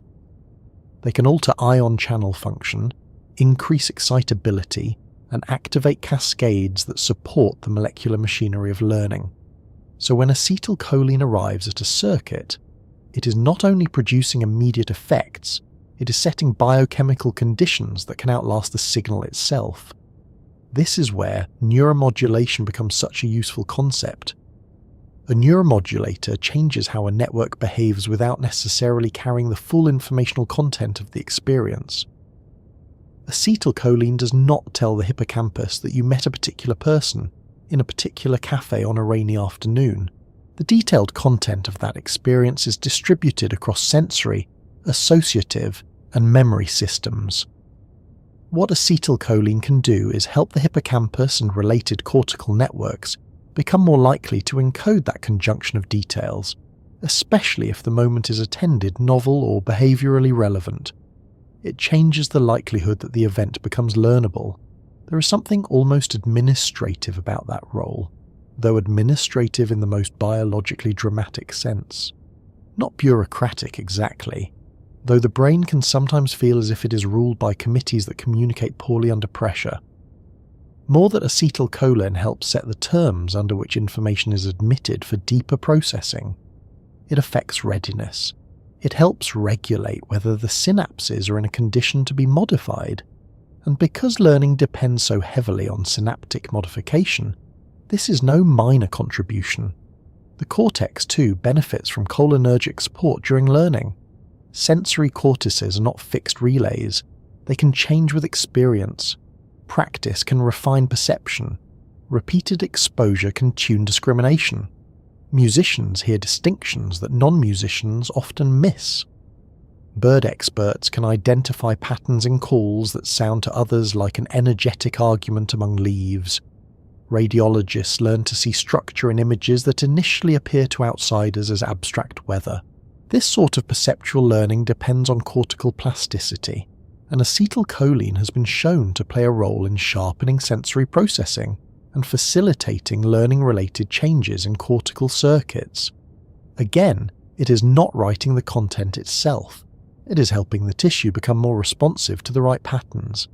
It is also worth noting that plasticity has phases. Some changes happen quickly and can fade if not stabilized. Others require gene expression and protein synthesis to persist.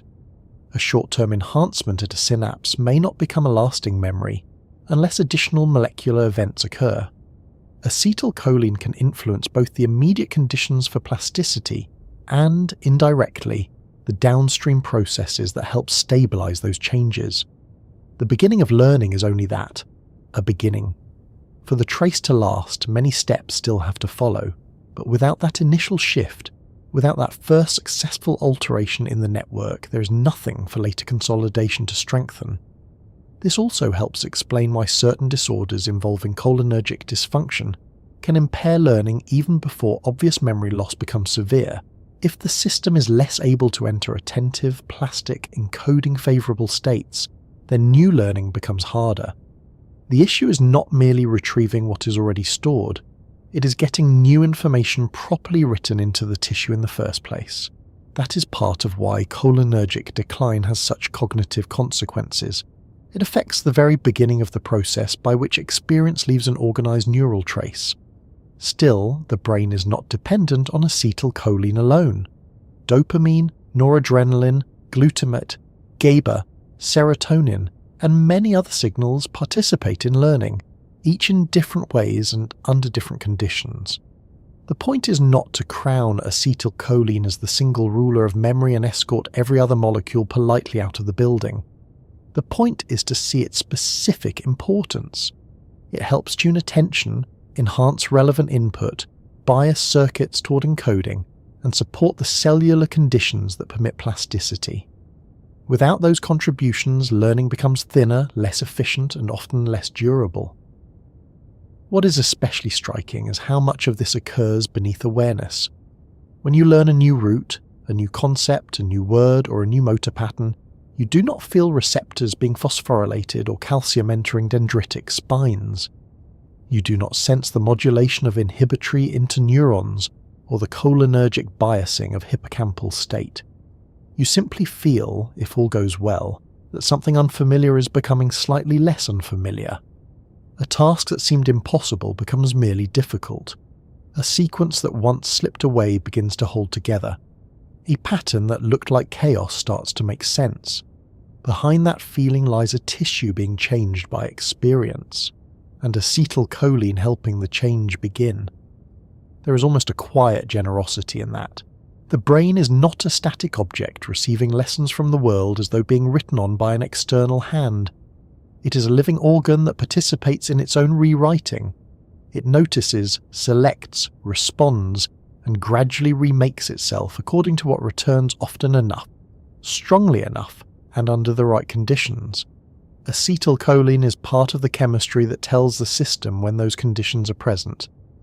And once learning has begun at the level of synapses, once these small alterations in strength and responsiveness start accumulating, the next question becomes larger and stranger. How do fleeting changes at individual connections become something recognizable as a memory at all? How does a scattered pattern of altered tissue turn into a trace that can survive the passing of minutes, hours, or even years, so that a moment of experience becomes part of a life rather than a brief electrical weather event lost to the dark? A memory does not arrive in the brain as a finished object. It does not walk in wearing a label and carrying a little folder of supporting documents. It begins much less elegantly than that. A sound is heard, a face is seen, a sentence is understood, a route is followed, a smell appears from nowhere and immediately drags half your childhood behind it, like a suitcase with broken wheels. In the first moments, all of this is just activity. Neurons fire, synapses release neurotransmitters, patterns move through circuits, attention selects some parts over others, and for a brief time the experience exists as a living arrangement of signals in tissue. If nothing more happens, it fades. The pattern passes, the activity settles, and the moment dissolves back into the general traffic of the nervous system. But sometimes it does not fade completely. Sometimes the brain does more than experience an event. Sometimes it changes enough that the event can be recovered later. That is when a fleeting thought begins to take the shape of a memory. The important thing to notice is that memory is not one thing that happens at one moment in one place. It is a process with stages, and those stages are distributed across time and anatomy. First there is encoding, when experience is initially processed and some trace begins to form. Then there is consolidation, when that early trace is stabilized and reorganized so it can last longer. Later, there is retrieval, when the stored information is reactivated in a form that can influence present thought and behavior. At each stage, what you call a memory is not a single object sitting in storage like a winter coat in a cupboard. It is a pattern of changed relationships in the nervous system, a set of altered probabilities about which neurons will fire together, which pathways are more easily reactivated, and which parts of a past event can be reconstructed when needed. That word reconstructed matters more than people often realize. When you remember something, you're not usually opening a sealed container and taking out an untouched original. You are rebuilding, from available traces, a usable version of the past. Sometimes that reconstruction is impressively accurate. Sometimes it is selective, partial, emotionally coloured, or quietly wrong in ways that feel completely convincing from the inside. Memory is powerful, but it is not a camera. It is a biological system designed to help an organism function, learn, and predict, not to preserve each moment with museum-grade neutrality. This can be mildly unsettling if you prefer your inner life to operate like a well-run archive, but the brain has other priorities.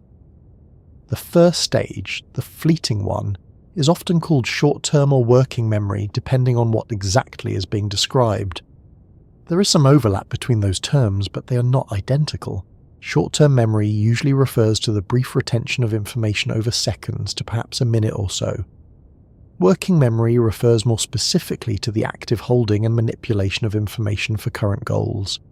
If you hear a phone number and keep it in mind just long enough to type it, that is short-term retention.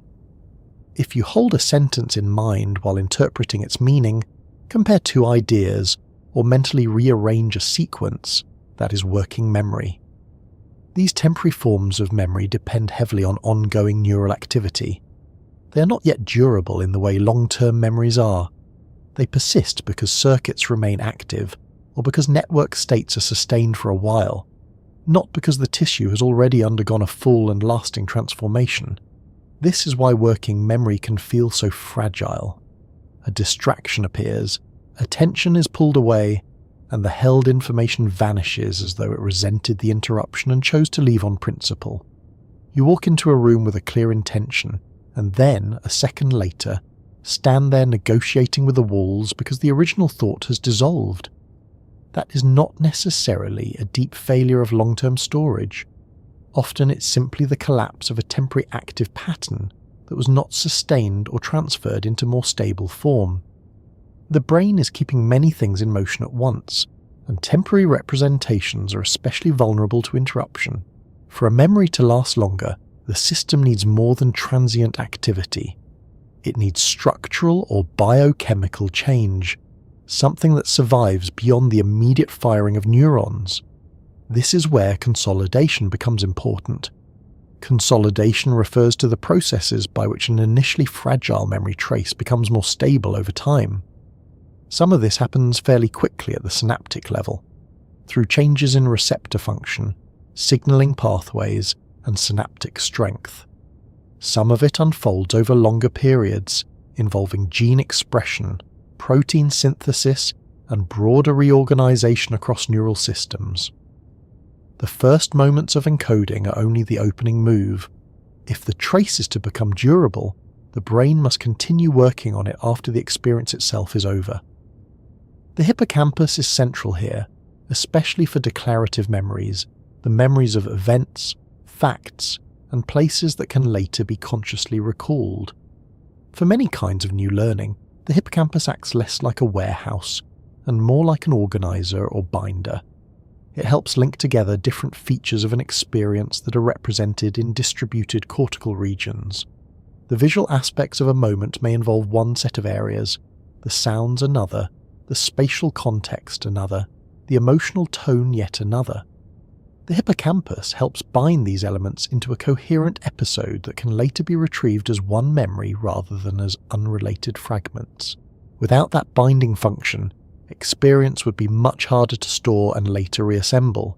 This is one reason damage to the hippocampus can produce such profound problems with forming new memories. People with severe hippocampal injury may retain older memories, habits, and many aspects of identity, yet struggle to create new episodic memories in a normal way. They can hold a conversation, understand language, and appear present in the moment, but later have little or no memory of the event. This reveals something fundamental about the shape of memory. The early trace depends on a system that can rapidly bind together the components of experience. Without it, life continues, but new episodes fail to take on lasting form. Acetylcholine is especially relevant at this stage because it helps regulate the hippocampal and cortical conditions under which new encoding occurs. As we've already seen, cholinergic signaling can bias hippocampal circuits toward taking an external input, rather than merely recycling familiar internal patterns. That matters because the earliest phase of memory formation requires openness to the present. A system stuck too heavily in retrieval mode may interpret new experience only through old templates. A system supported by appropriate cholinergic tone is better able to let current information modify the network. In that sense, acetylcholine helps shape the memory before the memory fully exists. Yet even once an event is encoded, it is not immediately safe. Early memory traces can be fragile. Interference, distraction, sleep deprivation, stress, or simple lack of reinforcement can weaken them. Some disappear quickly, others survive because the brain continues to stabilize them through consolidation. At the synaptic level, this can involve repeated strengthening of particular connections, changes in receptor trafficking, and the activation of molecular pathways that support long-term potentiation. If the memory is to persist beyond a short interval, the change cannot remain only functional and temporary.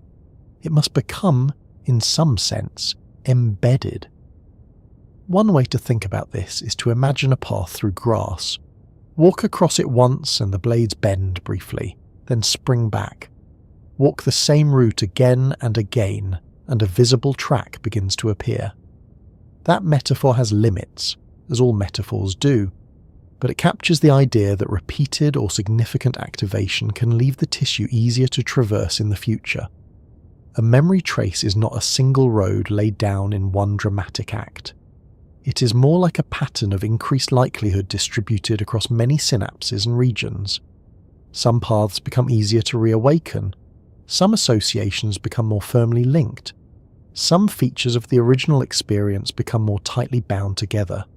The cortex plays a major role in the longer story of memory as well.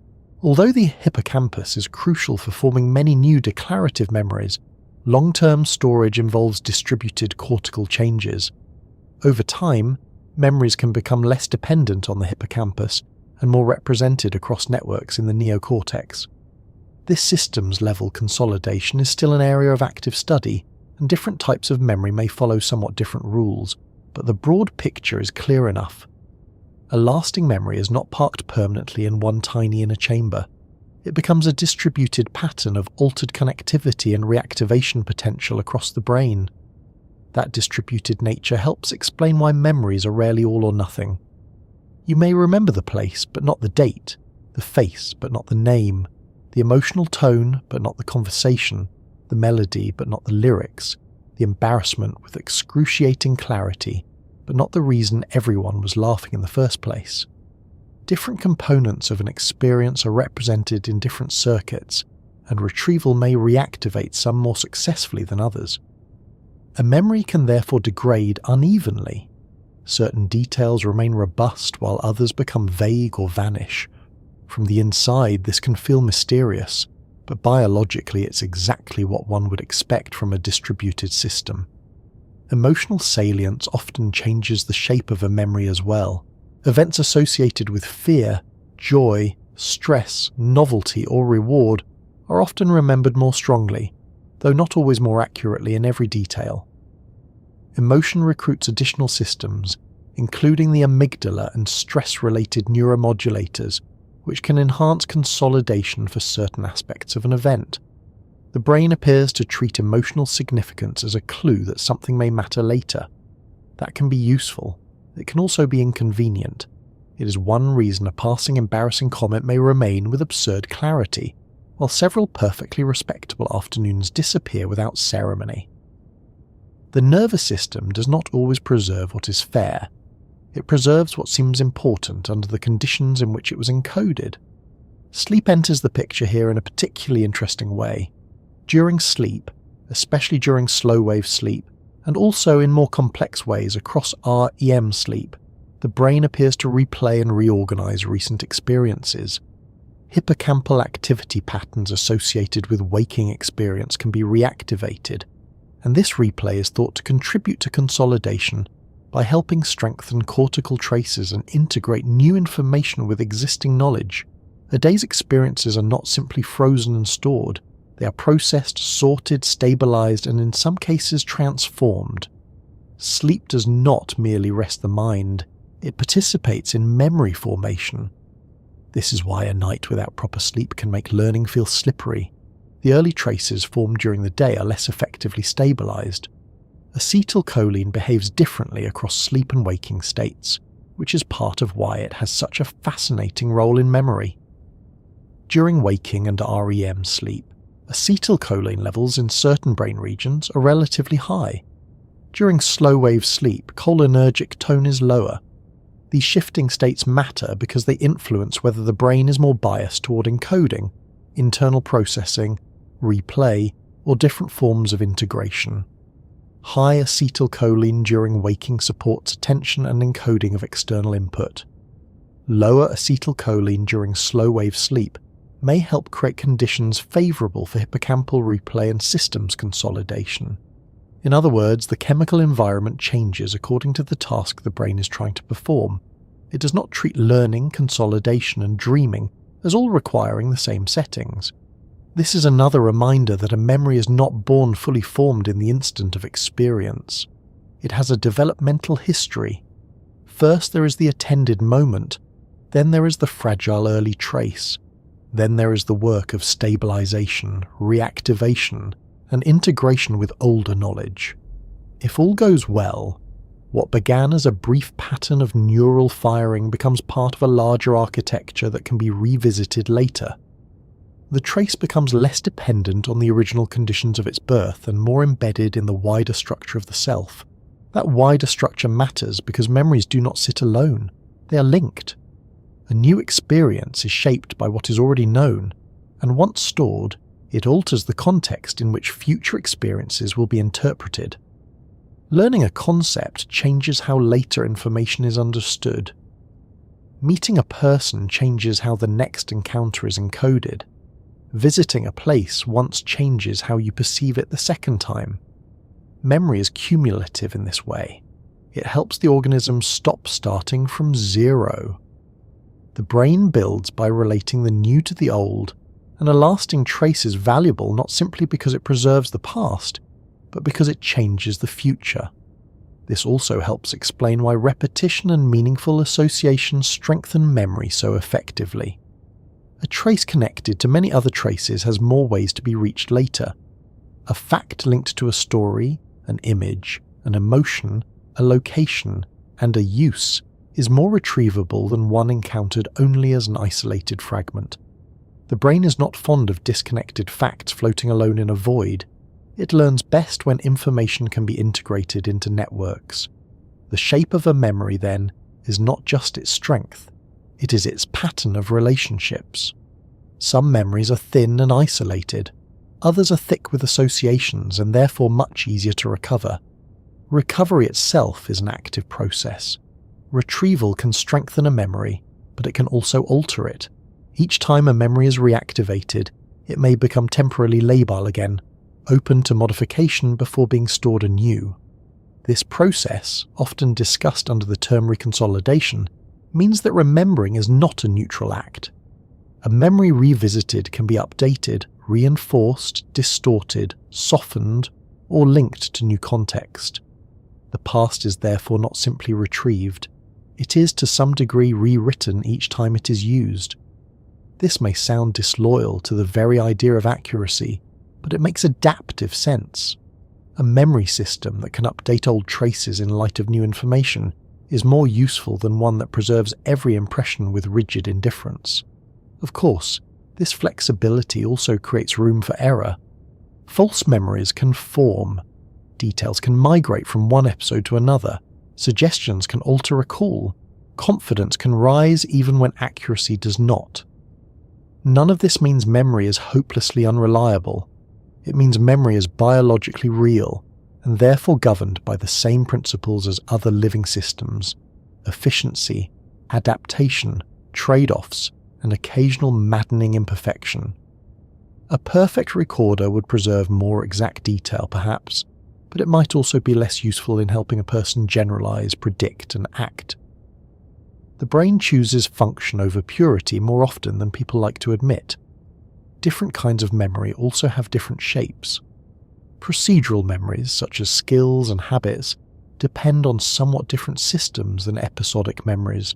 Riding a bicycle, typing on a keyboard, tying a shoelace, or performing a learned sequence in music relies more heavily on circuits involving the basal ganglia, cerebellum, motor cortex, and practice-dependent plasticity. These memories often become less verbal and more embodied over time. You do not retrieve a procedural memory in the same way you retrieve the memory of a birthday dinner or a lecture hall. Yet the same general principle holds. Repeated activity changes living tissue until behavior can be reproduced more efficiently in the future.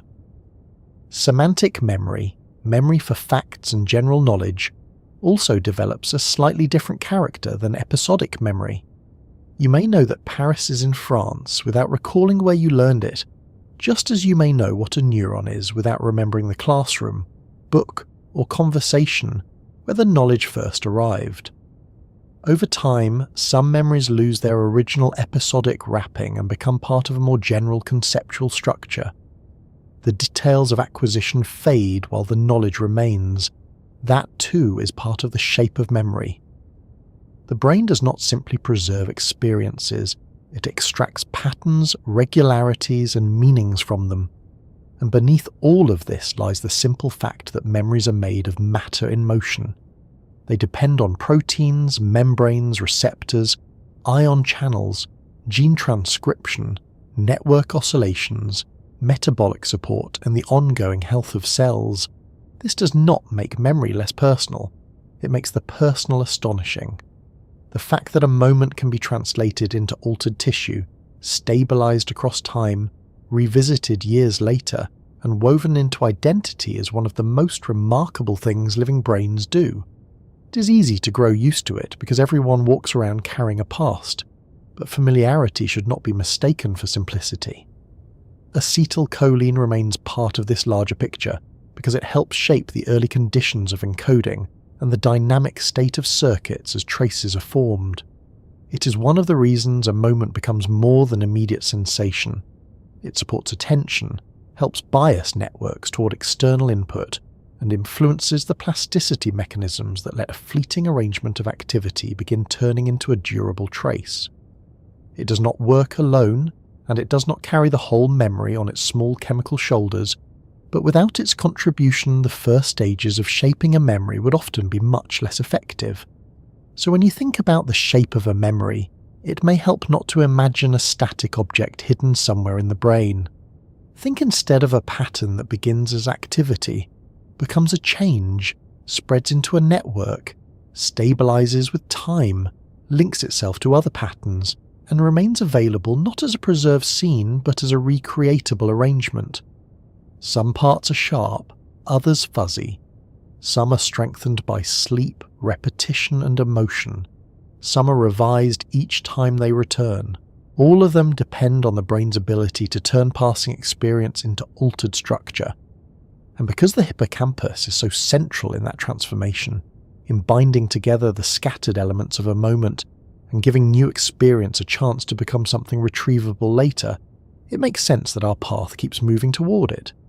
If you want to understand how acetylcholine helps guide memory into form, sooner or later you end up in that curved, deeply placed structure where the present is sorted, bound, and prepared for a future in which it may be needed again. The hippocampus has become one of the most famous structures in neuroscience, which is slightly unfair to the rest of the brain, though one cannot deny that it has earned some attention. It is small compared with the cortex, folded inward and buried deep in the medial temporal lobe, shaped in a way that gave it its name because somebody thought it resembled a seahorse. Neuroscience is full of moments like that, where a structure involved in your ability to remember your childhood home, recognize a familiar route, or keep the details of yesterday from dissolving into formlessness is named after an animal comparison that would probably not survive modern committee review. Still, the name stayed, and so did the structure's reputation, because again and again researchers found that when the hippocampus is damaged, the making of new memories changes dramatically. This is the place where many experiences first become organised well enough to survive beyond the moment. Not all memory depends on the hippocampus. Skills, habits, reflex adjustments, and many emotional associations involve other systems as well. You can learn to improve at a motor task even when your explicit memory for the training sessions is poor. But if you are talking about forming new episodic memories, memories of events in context, the kind that include where something happened, what happened, and in what relation one part stood to another, then the hippocampus becomes essential. It helps bind together the scattered features of experience into something that can later be retrieved as a coherent memory, rather than a pile of detached fragments. That binding function is important, because experience arrives arrives in one piece. If you walk into a room and meet someone for the first time, the visual details of their face are being processed in one set of cortical areas, the sound of their voice in another, the location of the room in yet another, the emotional tone of the meeting somewhere else, and your own internal state is layered on top of all that. The world feels unified to you, but the brain handles it through distributed processing. The hippocampus helps pull those distributed elements into a relational pattern, a representation not just of isolated details, but of how those details belong together. That is one reason it matters so much for episodic memory. An episode is not merely a list of features, it is a structured event. Acetylcholine matters here because the hippocampus is not always doing the same thing in the same way. It can operate under different functional biases depending on the state of the organism, the demands of the moment, and the chemical environment of the circuit. One of the central ideas in hippocampal research is that the system has to balance at least two broad kinds of operation. On the one hand, it has to encode new information coming in from the outside world. On the other, it has to retrieve or complete patterns based on what has already been learned. These are both useful, but they are not identical. A system tuned too strongly toward retrieval might interpret every new event as some version of an old one. A system tuned too strongly toward encoding might fail to use past knowledge efficiently. The brain needs flexibility, and acetylcholine is part of what helps regulate that flexibility. This becomes clearer when you look a little more closely at hippocampal circuitry. The hippocampus is not a single undifferentiated lump doing memory in general. It contains distinct regions including the dentate gyrus, CA3, CA2, CA1, and subiculum, all arranged in a loop-like organisation that receives processed cortical input and sends information onward again. The entorhinal cortex serves as a major gateway between the hippocampus and widespread cortical areas. Information from the cortex reaches the hippocampus through this interface, is transformed as it moves through hippocampal subfields, and then influences cortical processing in return. The anatomy is intricate, but the broad lesson is simple enough. The hippocampus is well placed to receive information about many aspects of experience and to relate them to one another in a form that supports memory. The dentate gyrus is often associated with pattern separation, the process by which similar experiences are encoded as distinct rather than blended together. This is an important service because life contains many overlapping events. If you park your car in slightly different places on different days, meet similar-looking people, or enter the same room at different times under different circumstances, the brain must avoid collapsing all these episodes into one generic memory. Pattern separation helps preserve distinctness. CA3, with its recurrent connections, is often linked to pattern completion, the ability to retrieve a stored representation from partial cues. See part of a scene, hear the first notes of a song, catch a smell, and a whole associated memory may come back. CA1, meanwhile, appears to play a key role in integrating inputs and comparing hippocampal processing with information arriving from cortex. These regions do not work alone, of course, but together they allow the hippocampus to handle the delicate work of distinguishing events while still linking each event to broader knowledge. Acetylcholine influences this machinery in ways that appear especially favourable to encoding. High cholinergic tone in the hippocampus is thought to suppress some of the recurrent activity in CA3 that supports pattern completion and retrieval, while strengthening the impact of incoming information from entorhinal cortex. In practical terms, that means the hippocampus becomes more biased toward taking in the present rather than simply reconstructing the past. That is exactly what you would want when something new is happening and the system needs to learn. The world is not always asking for recognition. Sometimes it is asking to be encoded as something not yet known. This idea is one of the most useful ways to understand acetylcholine's role in new memory formation. It does not tell the hippocampus what the memory is. Instead, it helps shift the operating mode of the circuit. Under higher acetylcholine, the hippocampus becomes more responsive to external input and less dominated by internal recurrence. That creates a better condition for storing new episodes. Under other conditions, retrieval and replay may become more prominent. The memory system is not static. It changes its settings according to task, and cholinergic signaling is part of the mechanism by which those settings change. The source of much of this cholinergic input is the medial septum and diagonal band complex, structures that project strongly to the hippocampus. These inputs do more than simply drip acetylcholine into the region in a vague cloud of importance. They help regulate hippocampal excitability and oscillatory activity, including theta rhythms, which are strongly associated with exploration, learning, and active engagement with the environment. Theta oscillations are rhythmic patterns of activity often seen in the hippocampus during behaviours that involve movement, attention, and memory encoding. They are not decorative electrical wallpaper. They appear to organise the timing of firing in ways that support information processing and plasticity. Acetylcholine has an important role in maintaining and shaping these rhythms, which means it helps regulate not only which signals matter, but also the temporal framework in which those signals are handled. Timing is crucial in the hippocampus because memory depends so much on relationships. It is not enough to represent individual items.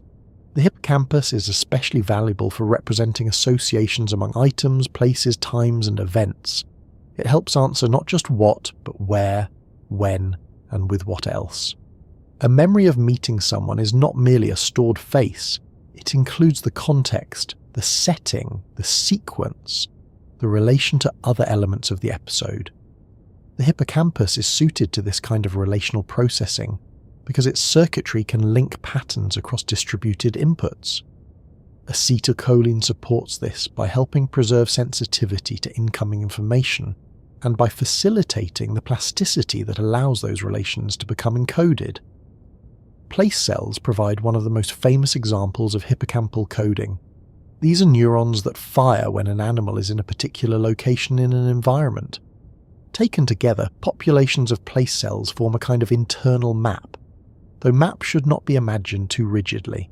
The hippocampus is involved in spatial memory and navigation because it helps represent relations among locations, landmarks, trajectories, and context.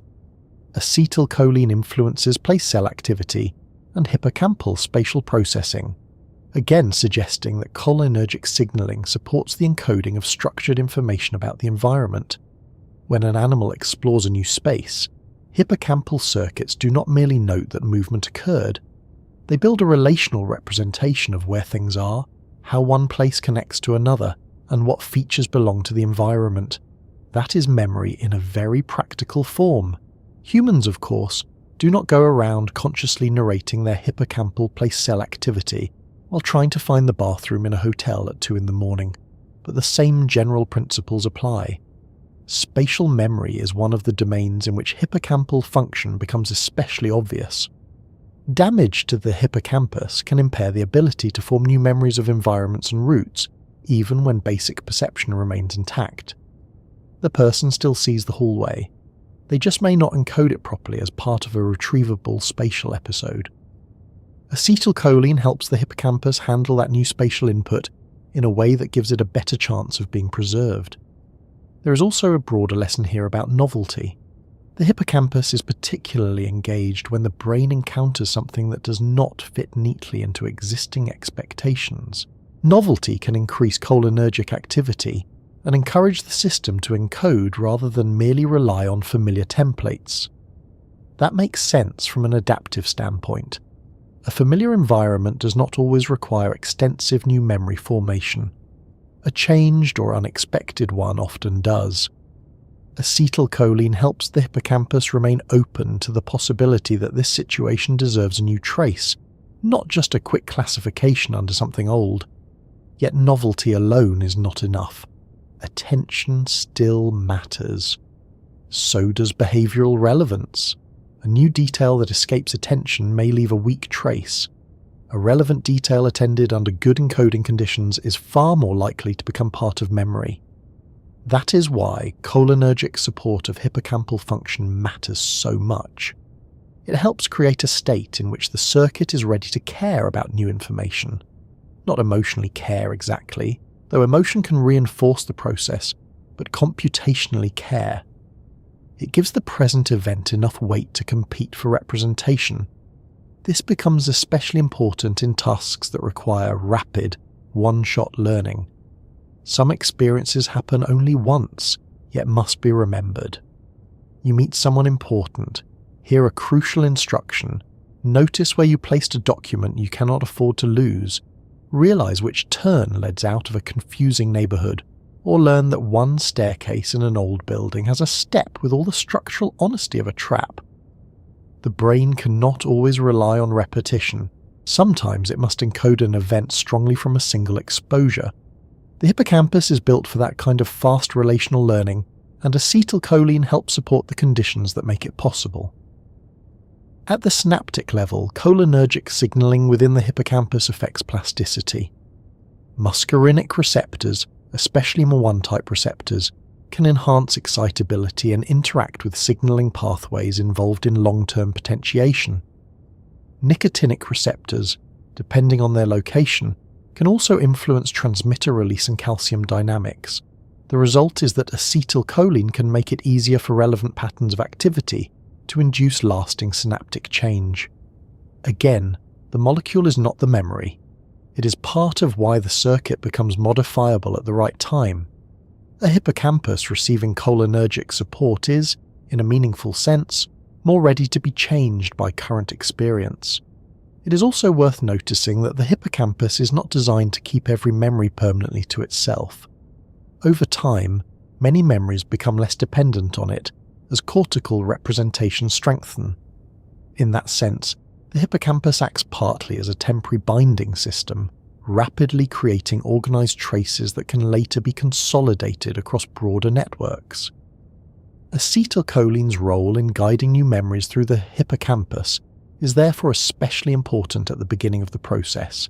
It helps the initial pattern take shape strongly enough that later stabilization and redistribution can occur. Without a good beginning, later consolidation has less to work with. One of the clearest demonstrations of the hippocampus's role came from classic cases of amnesia in patients with medial temporal lobe damage. Such patients could carry on conversations and often retain older memories, language and intelligence, yet show profound difficulty forming new episodic memories. That finding changed neuroscience because it showed that memory is not a single undivided faculty, and that the hippocampus is especially necessary for converting present experience into durable new declarative memory. The person remains conscious, perceptive, and socially responsive, yet the recent past fails to cohere into something retrievable later. Experience keeps happening, but it does not settle properly into storage. The hippocampus, in other words, is not optional if you want the present to become part of an ongoing remembered life. What acetylcholine contributes is a way of helping that transformation happen efficiently. It supports the hippocampal mode most appropriate for encoding new information. It promotes attentional engagement with the present, helps maintain the oscillatory patterns associated with learning, and facilitates plasticity at the synaptic level. These contributions are especially valuable when multiple similar experiences must be kept distinct. Pattern separation is not merely a technical phrase. It is what allows you to remember today's conversation rather than a vague average of all similar conversations, today's parking space rather than a general sense that you own a car somewhere, today's route rather than an undifferentiated haze of previous walks. This distinction between similar episodes is one of the more impressive things the hippocampus does, and it is exactly the sort of function that would suffer if the system leaned too heavily on old patterns. Acetylcholine helps counter that risk by favouring external input and new encoding. In a sense, it helps keep the hippocampus honest. It reminds the circuit that the present may not be just a reprint of the past. Something in this moment might deserve its own representation. The hippocampus also works closely with the prefrontal cortex, especially in tasks involving working memory, planning, contextual decision-making, and retrieval of recent experiences. Memory is rarely useful in isolation. It has to be brought into conversation with goals. The hippocampus may help provide the relational content of an episode, while frontal systems help decide what to do with it, how to organize it, when to retrieve it, and how to use it for current behavior. Acetylcholine influences both hippocampal and cortical systems, which means its role in new memory is not limited to one structure. It helps coordinate a broader state of the brain in which relevant experiences can be encoded and later accessed. There is another reason the hippocampus matters so much in discussions of acetylcholine, and that is aging and disease. Cholinergic dysfunction and hippocampal vulnerability often appear together in conditions that impair memory, including Alzheimer's disease. Although the disease involves far more than just one transmitter system or one structure, the combination of reduced cholinergic support and medial temporal lobe pathology helps explain why new memory formation becomes so difficult. It is not simply that stored facts are being erased. The machinery that allows new experiences to be encoded, bound, and stabilized is compromised. The present loses its grip. Still, in an ordinary healthy brain, the hippocampus is doing this work continuously, and with very little appreciation from the person using it. You walk through a new neighborhood, and the hippocampus begins organizing spatial relations. You meet someone, and it starts binding face, voice, context, and sequence. You hear a story, and it links details into an episode. You study a fact, and if attention and relevance are sufficient, it helps establish the trace that later sleep and cortical consolidation can build upon. All of this depends on a circuit that remains flexible enough to encode the new without being drowned in the old. Acetylcholine helps preserve that flexibility. The more you look at the hippocampus, the more memory stops seeming like simple storage and starts looking like dynamic organization. New experience must be selected, separated from similar experience, linked internally, supported by plasticity, and then passed forward into longer-term networks. Acetylcholine is not the author of these memories, but it helps guide the conditions under which they are first drafted. It tells the circuit, in effect, that the present deserves proper handling. It increases the chance that an event becomes a distinct trace rather than background blur.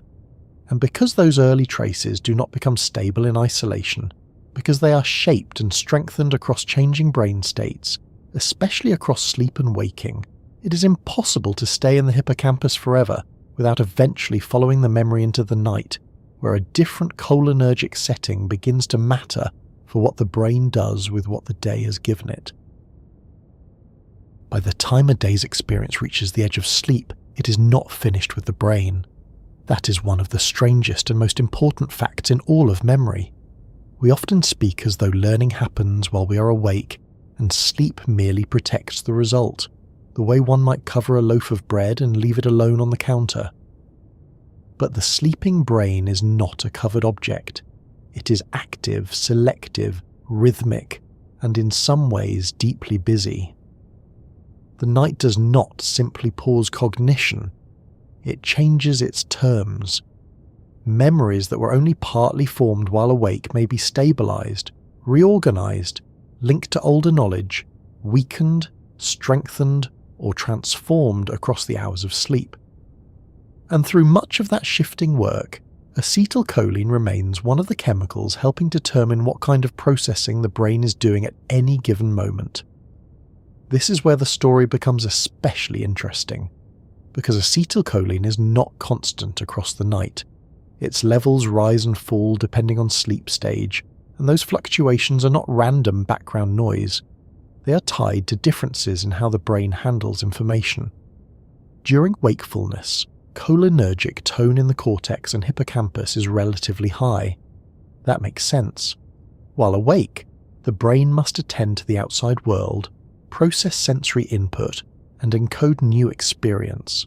High acetylcholine supports attention, cortical responsiveness, and the encoding-friendly state we have already been following through the previous sections. But during sleep, the needs of the brain are different, and so the chemistry shifts.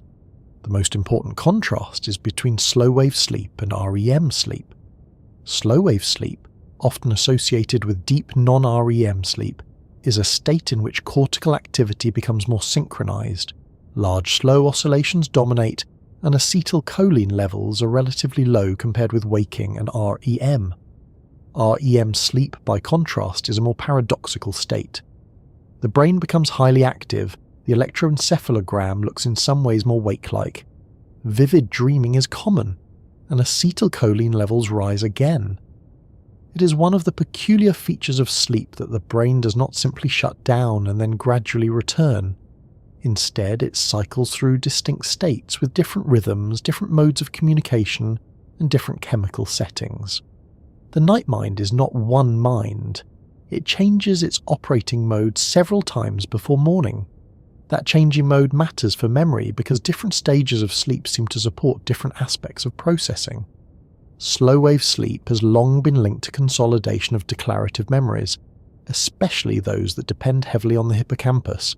During this stage, the lower cholinergic environment may help the hippocampus replay recent activity patterns and communicate more effectively with the cortex. Replay is one of the central ideas in sleep and memory research. Patterns of neural activity associated with waking experience can reappear during sleep, often in compressed form, as if the brain were rehearsing parts of the day quietly to itself. This replay is thought to help strengthen cortical traces and gradually reduce reliance on the hippocampus for some forms of memory. In other words, the trace formed during waking begins to be distributed and stabilized during sleep. The low acetylcholine of slow-wave sleep appears to favor this process. During wakefulness, high acetylcholine biases the hippocampus toward encoding incoming external information. That is useful when the organism needs to notice and learn from the present. But during slow-wave sleep, the task is no longer to process the outside world in detail. Sensory responsiveness is reduced. The eyes are closed. Muscles are mostly still. The system is no longer in active acquisition mode. Now the brain has an opportunity to work with what has already been gathered. A lower cholinergic state may help suppress the strong encoding bias of wakefulness and instead allow hippocampal output and cortical communication to support consolidation. In simple terms, the brain is less concerned with taking in something new and more concerned with making use of what it has already taken in. This does not mean the sleeping brain becomes a tidy clerk filing the day's experiences into labeled drawers. Biology is never that obliging. Sleep consolidation is not a neat one-to-one transfer of episodes from one location to another. It seems to involve selective strengthening, integration with existing knowledge, extraction of patterns, and perhaps even forgetting of some details so that broader structure can emerge. But the central point holds. Slow-wave sleep gives the brain a chance to reorganize recent experience, and the low acetylcholine of that state is part of what makes the conditions different from waking. Then the night changes. REM sleep arrives with a very different chemical and electrical signature. Acetylcholine rises again, while certain monoamines such as noradrenaline and serotonin are relatively low. The cortex becomes active, the forebrain lights with internally generated patterns, and dreaming becomes especially vivid. REM is an extraordinary state because it combines features that do not seem, at first glance, as though they should coexist. The brain is active, yet the body is largely paralyzed. The mind generates elaborate, emotional, and often bizarre experiences, yet external input is sharply reduced. The chemistry is not that of quiet rest, but of selective activation, and acetylcholine is strongly involved in producing that state. There is something almost theatrical about REM sleep. The sensory cortices and association areas can become highly active, emotional and mnemonic regions participate, and the resulting experience often feels immersive, even when it is logically ridiculous. One moment you're speaking to someone you knew at school in the middle of an airport made of old carpet and moonlight, and the next moment you accept without protest that this is a reasonable place for a conversation about vegetables. The dreaming brain has its own standards. Acetylcholine helps support this internally driven activation, particularly through cholinergic systems in the brainstem and forebrain that promote cortical arousal during REM. Yet because external sensory input is reduced, and certain neuromodulators are low, the activated cortex is not anchored to reality in quite the same way it is during wakefulness. The result is a rich but unstable mental theatre. What does this have to do with memory? Quite a lot, though. The relationship is more complex than with slow-wave sleep. REM has been linked to aspects of emotional memory processing, associative integration, creativity, and perhaps the strengthening of certain procedural or perceptual forms of learning. It may help the brain explore connections among traces in a way that waking thought, with its stronger attachment to external constraint and deliberate goal structure, does not always permit. Dreams are not simple replays of the day. They are recombinations, transformations, exaggerations, fragments, and new constructions built from existing material. In that sense, REM may contribute not just to preserving memory, but to reorganizing it in ways that support abstraction, emotional adjustment, and creative association. The high acetylcholine of REM is part of why this state differs so much from slow-wave sleep. Instead of promoting the hippocampal to cortical dialogue associated with certain forms of replay and consolidation under low cholinergic tone, REM seems to create a more activated internal environment. The brain is not passively reviewing recent experience, it is generating experience from within. That can still matter for memory. Emotional elements may be processed differently, associations may be strengthened across domains, certain procedural skills may benefit. But the mode is distinct. If slow-wave sleep is the stage where the brain quietly stabilizes and replays, REM is the stage where it simulates, reconfigures, and tests combinations in a world freed from most external demands. This is one reason it is a mistake to talk about sleep as though it were a single uniform substance poured over the brain. Sleep has architecture. A healthy night moves through cycles, usually with more slow-wave sleep concentrated earlier and more REM-rich periods later. Each stage brings different rhythms, different network dynamics, and different neurochemical conditions. Acetylcholine does not simply switch off at bedtime and return in the morning. It participates in the changing landscape of the night. Its low levels during slow-wave sleep and high levels during REM help define what kind of processing can happen in each stage. That changing chemistry also helps explain why sleep deprivation affects learning in more than one way. If you lose sleep, you do not merely become tired in a vague and irritating sense. You impair attention during wakefulness, which weakens encoding from the start. Then you reduce the brain's opportunity to consolidate what was encoded, because the normal sequence of slow-wave and REM processes is disrupted or shortened. In other words, sleep loss attacks memory at both ends. It makes the day's learning less effective and the night's stabilization less complete. A molecule like acetylcholine sits in both stories. During waking, it helps support attentive encoding. Across the night, its stage-dependent shifts help support the different forms of processing that sleep requires. Remove the sleep architecture and you do not simply lose rest. You lose part of the chemistry of learning. There is a useful paradox here. The same neurotransmitter associated with attentive waking and the encoding of new information is also abundant during REM sleep, a state where the brain is largely disconnected from the outside world and producing dream experience from within. This seems odd until you remember that acetylcholine is not a simple label for external attention alone. It supports cortical activation and particular modes of processing.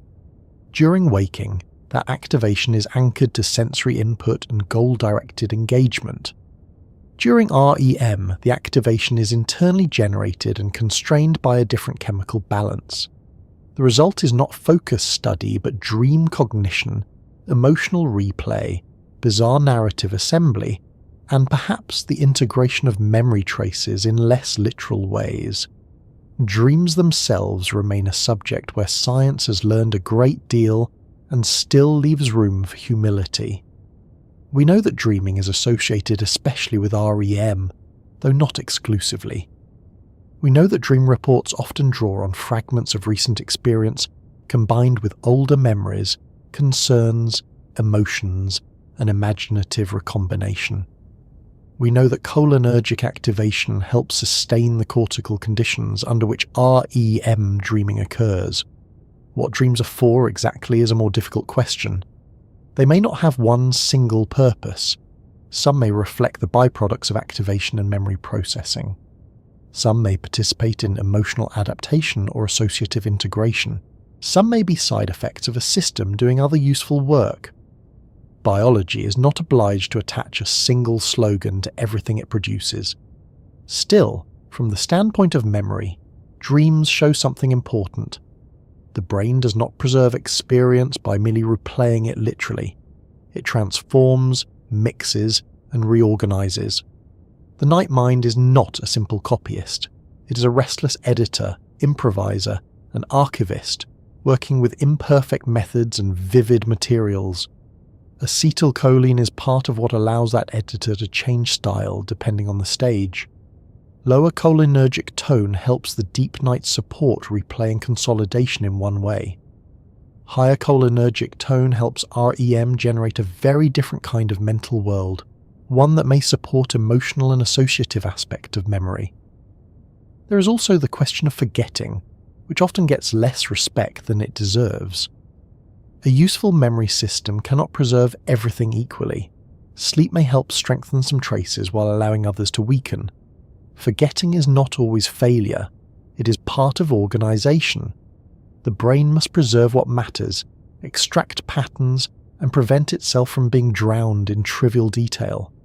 We tend to complain most about memory when the wrong things persist, like an awkward sentence from 12 years ago, or when the right things vanish, like the name of the person just introduced to us at dinner.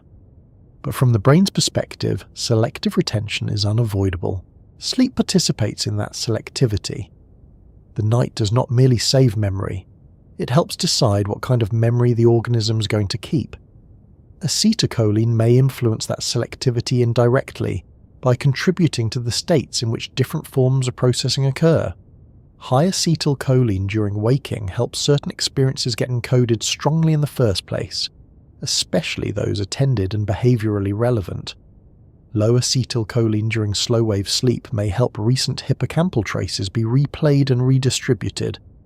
High acetylcholine during REM may support internally generated activation, emotional linkage, and associative processing.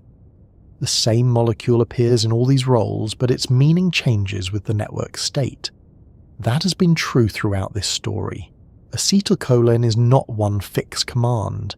It is a versatile signal whose effects depend on timing, receptors, circuits, and the broader physiology of the brain. A night of sleep, then, is not separate from learning. It is part of learning. Think of a student who studies in the evening and wakes the next morning with the material feeling a little more coherent than it did before bed. That improvement is not magic, and it is not merely the result of having looked at the notes a few extra times. The brain has continued processing after the books were closed. Some patterns have been strengthened, some linked more effectively to prior knowledge, some perhaps shifted from fragile dependence on recent activity toward more stable network representations. The morning mind is not identical to the evening mind because the night has done work. Motor learning shows something similar. Practice of a new sequence, such as a piano passage or a coordinated finger movement, can improve further after sleep even without additional rehearsal. Perceptual learning too may benefit, with subtle sensory discriminations becoming more robust after a night's rest. These improvements remind us that memory is not only episodic recollection. The brain refines skills, patterns and sensitivities offline as well. Acetylcholine's involvement in REM and waking states, and its relative reduction in slow-wave sleep, places it within this larger landscape of how the brain alternates between acquiring, stabilizing, and reorganizing.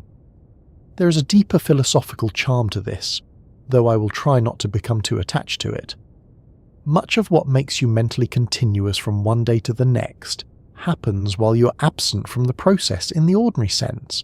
You cannot supervise your own consolidation. You do not lie down and issue instructions to your hippocampus about which traces to replay or which cortical associations to strengthen. The night mind works without needing your commentary, which is probably fortunate because the waking mind is not always the wisest project manager. While you sleep, chemistry shifts, rhythms emerge, old traces meet new ones, and the brain alters itself quietly. By morning, some memories are firmer, some skills are smoother, some emotional edges are different, and some dreams have carried fragments of the day into strange temporary worlds before letting them go. This also means that sleep quality matters not only for comfort, but for cognition. Fragmented sleep, shortened sleep, irregular sleep schedules, and disorders that disrupt normal architecture can all interfere with the brain's ability to move through the stages that support memory processing.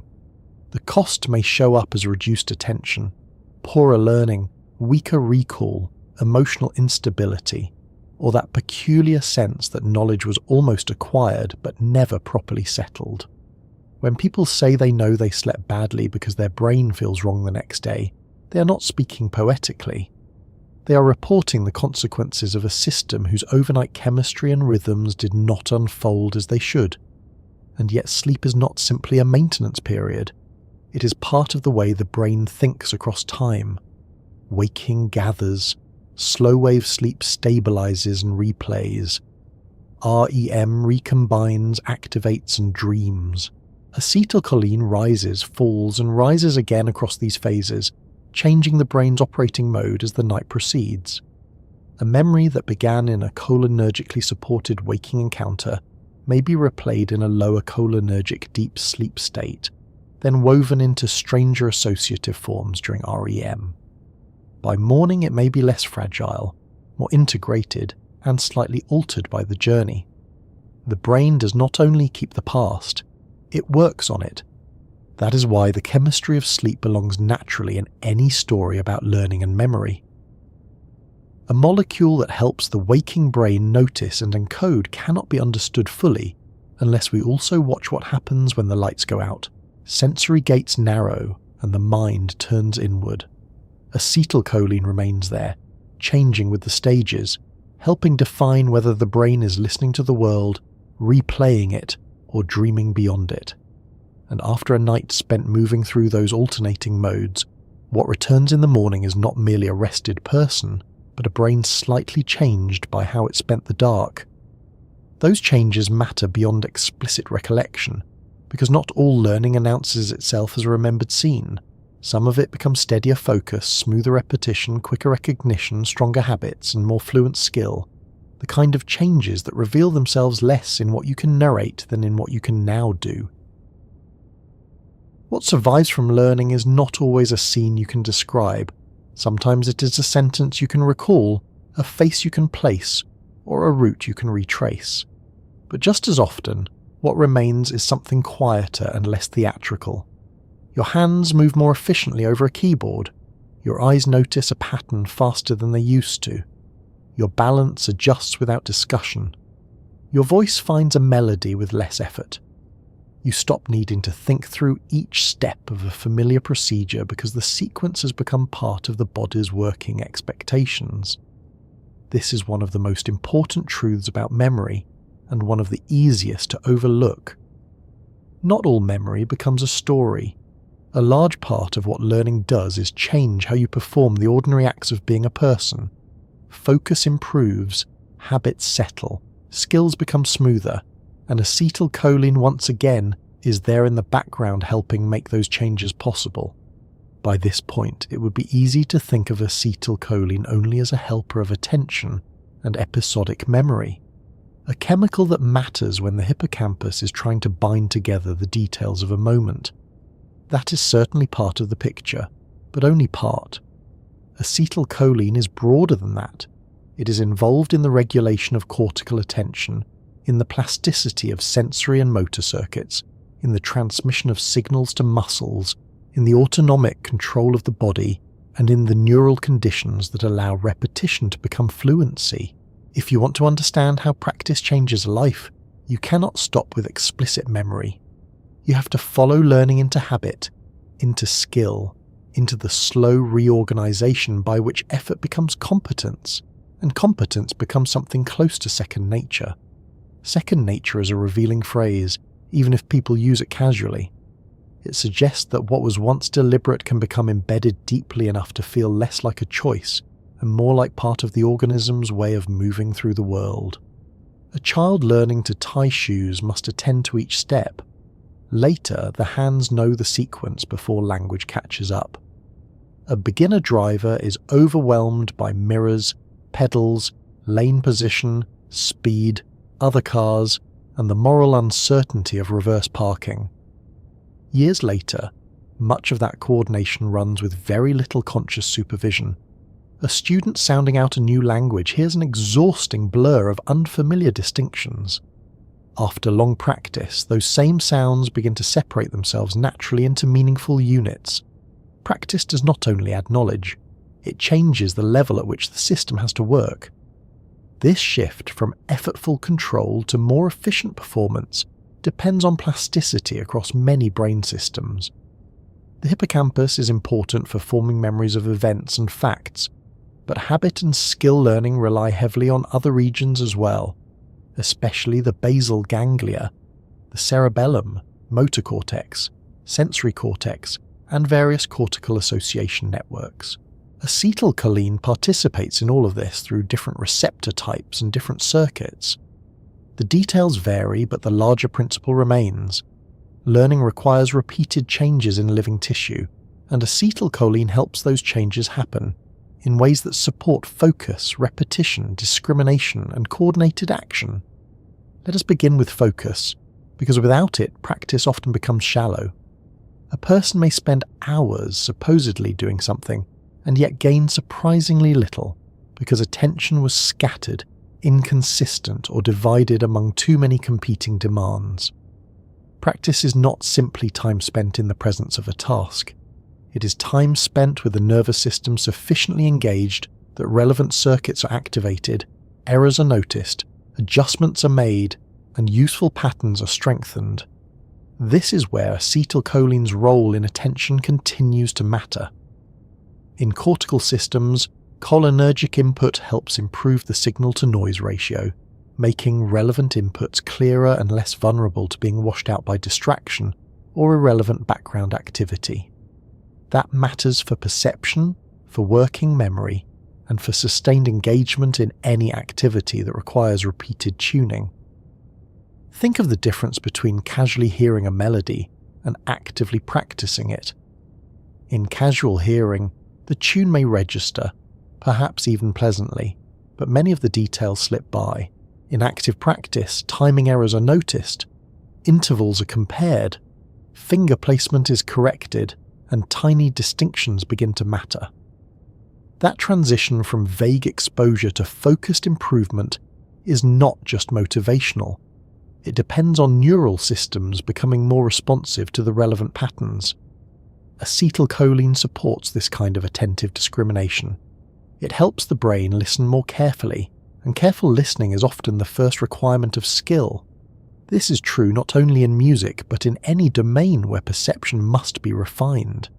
A radiologist learns to detect subtle features in images that initially seem unreadable. A birdwatcher learns to distinguish species by small variations in movement, colour, or call. A carpenter learns to feel when a tool is cutting cleanly.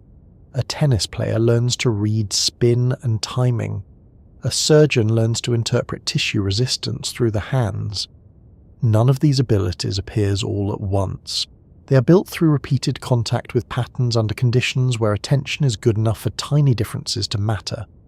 Acetylcholine, by supporting attentive cortical processing and sensory plasticity, helps the system become better at noticing those differences. But practice is not only about noticing, it is also about doing, and here acetylcholine has an unusually direct role, because at the neuromuscular junction, it is the neurotransmitter that motor neurons use to communicate with skeletal muscles. Every deliberate movement you make depends on cholinergic transmission at this point of contact. When a motor neuron fires, acetylcholine is released onto nicotinic receptors on the muscle fibre, depolarization occurs, and contraction follows. This means that acetylcholine is involved not only in the brain's preparation for skilled action, but in the final execution of that action by the body. A molecule associated with learning and memory is also what helps a hand close around a pen, a foot press a pedal, or a pianist strike a note. That is part of what makes it such a fitting subject for a discussion of practice. It links cognition and movement in a very literal way. Of course, simply being able to contract muscles is not the same as having a skill. A beginner and an expert both use acetylcholine at the neuromuscular junction. The difference lies in how neural circuits have been refined through training. Motor cortex, cerebellum, basal ganglia, spinal circuits, and sensory feedback systems gradually improve their coordination. Movements become more precise, less variable, better timed, and more economical. Errors are corrected faster. Anticipation improves. Less conscious effort is required for the same result.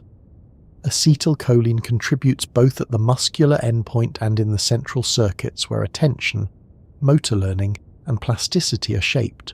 It is not the sole author of skill, but it is one of the persistent participants in the process by which clumsy action becomes controlled action. The basal ganglia are especially relevant when we talk about habit. These deep brain structures are heavily involved in action selection, reward-guided learning, and the gradual automation of repeated behaviours. When a behaviour is practiced often enough in stable conditions, control can shift from highly deliberate processing toward more efficient routine execution. This is useful because a life run entirely on conscious deliberation would be unbearably slow. You do not want to negotiate from first principles every time you brush your teeth, tie a knot, type a common word, or reach for a cup. Habits free up cognitive resources. They make repeated actions cheaper, yet habits are not merely convenient, they're also revealing. They show how the brain turns repetition into structure. A behaviour repeated under similar cues and outcomes becomes easier to trigger and easier to complete. The sequence condenses, intermediate decisions shrink. Much of what was once actively supervised becomes delegated to circuits trained by history. Acetylcholine influences this process partly through its role in attention and cortical state, and partly through specific cholinergic interneurons within the striatum, a major input structure of the basal ganglia. These interneurons are relatively few in number but exert important modulatory influence. They help shape the local conditions under which plasticity and action selection occur, interacting with dopamine and glutamatergic input in the learning of routines and action values. This is a good place to resist a common simplification. People often treat dopamine as the chemical of habit and acetylcholine as the chemical of memory. as though the brain were a badly organised office in which each neurotransmitter had one desk and one specific responsibility. Real biology is less tidy and more interesting. Dopamine certainly matters greatly for reward prediction, motivation, and reinforcement learning, but acetylcholine is also deeply involved in how circuits attend, adapt, and stabilize useful patterns. Habit formation depends on repeated changes in neural processing, and those changes occur in networks where cholinergic modulation affects timing, attention, and plasticity. A practiced life is not built by one chemical working alone. There is also the cerebellum, a structure so densely packed with neurons and so relentlessly associated with coordination that it sometimes feels as though evolution built a second opinion into movement itself. The cerebellum helps refine motor learning through error correction. It compares intended movement with actual feedback and gradually improves timing, balance, and precision. When you learn to ride a bicycle, throw a ball, articulate a difficult phrase in speech, or perform a practice sequence on an instrument, cerebellar learning helps reduce mismatch between what you mean to do and what your body actually does. Acetylcholine is less often the star of these discussions than glutamate or GABA, but cholinergic systems still contribute to the broader networks of arousal, attention, and motor control in which such learning takes place. No skill is purely motor. It depends on perception, timing, correction, and state. The phrase state keeps returning for a reason. Practice is shaped not only by what task you repeat, but by the condition of the nervous system while you repeat it. Fatigue, stress, sleep quality, distraction, emotional engagement, novelty, and motivation all matter. Acetylcholine is one of the chemicals that helps define that condition. High enough and appropriately directed cholinergic activity can support attentive engagement and learning-ready circuits. Poor cholinergic function can leave the system less able to notice, sustain, and refine. This does not mean the solution to poor practice is some crude fantasy of more acetylcholine, because the nervous system is not improved by slogans. It means that learning depends on the quality of the brain state as much as on the quantity of repetition. This is easy to observe in ordinary life. There are hours when practice changes you, and hours when it merely exhausts you. Sometimes 20 attentive minutes produce more progress than 2 distracted hours. Sometimes a skill advances because you were fully present for the errors, and sometimes it stalls because you repeated those same errors without noticing them. Focus shapes plasticity. The brain changes according to what is actually processed, not according to what your calendar claimed you were doing. Acetylcholine support of attention therefore continues to matter, even in habit and skill. It helps determine whether repetition becomes refinement or just repetition. Skill learning also reveals something important about memory. Much of it becomes embodied. That word is often used carelessly, but here it means something quite concrete. The learned pattern no longer depends entirely on verbal instruction or conscious step-by-step recall. It lives in sensor and motor circuits, in adjusted thresholds, in better coordinated feedback loops, in synapses that now favour the practice sequence. When you first learn a dance step or a tennis serve, you may think about every component. Later, the body can execute much of it as a unified pattern. This does not mean the mind has disappeared. It means the skill has moved into a form the nervous system can run more efficiently. Acetylcholine participates all along that path, from the attentive early phases of learning to the motor transmission required for execution. There is a similar transition in cognitive habits. Not all habits are physical routines. Some are attentional styles, methods of solving problems, ways of scanning a page, tendencies in language, learned shortcuts in reasoning, or predictable ways the mind approaches familiar tasks. A mathematician sees structure in an equation faster than a beginner. A seasoned editor notices awkward phrasing at once. A chess player recognizes patterns that a novice must reason through laboriously. These, too, are habits in the best sense. They are learned efficiencies in perception and thought. Acetylcholine, through its influence on cortical processing and plasticity, helps support the repeated tuning of the relevant circuits until recognition becomes quicker and more reliable. There is something quietly profound in that. Practice does not merely make you better at a task, it changes what counts as easy for your brain. A pattern that once demanded effort becomes part of what the system can do with relatively little cost. In that way, learning changes not just performance, but identity. It alters the range of things you can do without strain. It turns the formerly difficult into the normal. A practiced life is built from many such shifts. You become, over time, the sum of what your nervous system has learned to treat as familiar, manageable, and worth doing again. This is where habit can become both blessing and danger. Because the nervous system learns efficiency, it can automate useful routines and harmful ones alike. The same machinery that helps you become fluent in reading or graceful in movement can also stabilize patterns of attention, reaction, and behavior that no longer serve you. Habits of distraction, avoidance, anxious checking, or mechanical coping can become ingrained through repetition. The brain is not morally selective in what it practices. It changes according to what is done often enough under conditions that support plasticity. Acetylcholine's role in facilitating attention and learning does not distinguish between noble and foolish practice. Biology leaves that decision to the organism, and the organism is not always sensible. Still, this does not make habit sinister. It makes it powerful. Much of civilization depends on people being able to convert effort into routine and routine into skill. Reading, writing, speaking, cooking, typing, driving, tool use, musical performance, surgery, athletics, craftsmanship, and countless other human activities rely on the brain's capacity to make repeated actions more efficient. Acetylcholine belongs to that story because it helps both the focusing of practice and the physical transmission that lets practiced movements occur. It stands at the meeting point of attention and action, of cortical discrimination and muscular contraction, of cognitive readiness and bodily execution. Sleep returns here as well, because skills often improve after sleep in ways that the learner did not consciously supervise. A practice sequence may feel smoother the next day. A difficult passage may become more stable. A sensory distinction may become easier. This reminds us again that habit and skill are forms of memory.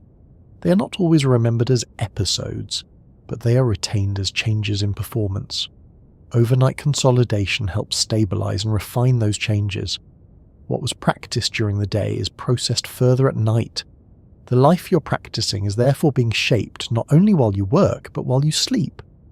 Attention, repetition, feedback, and rest all work together.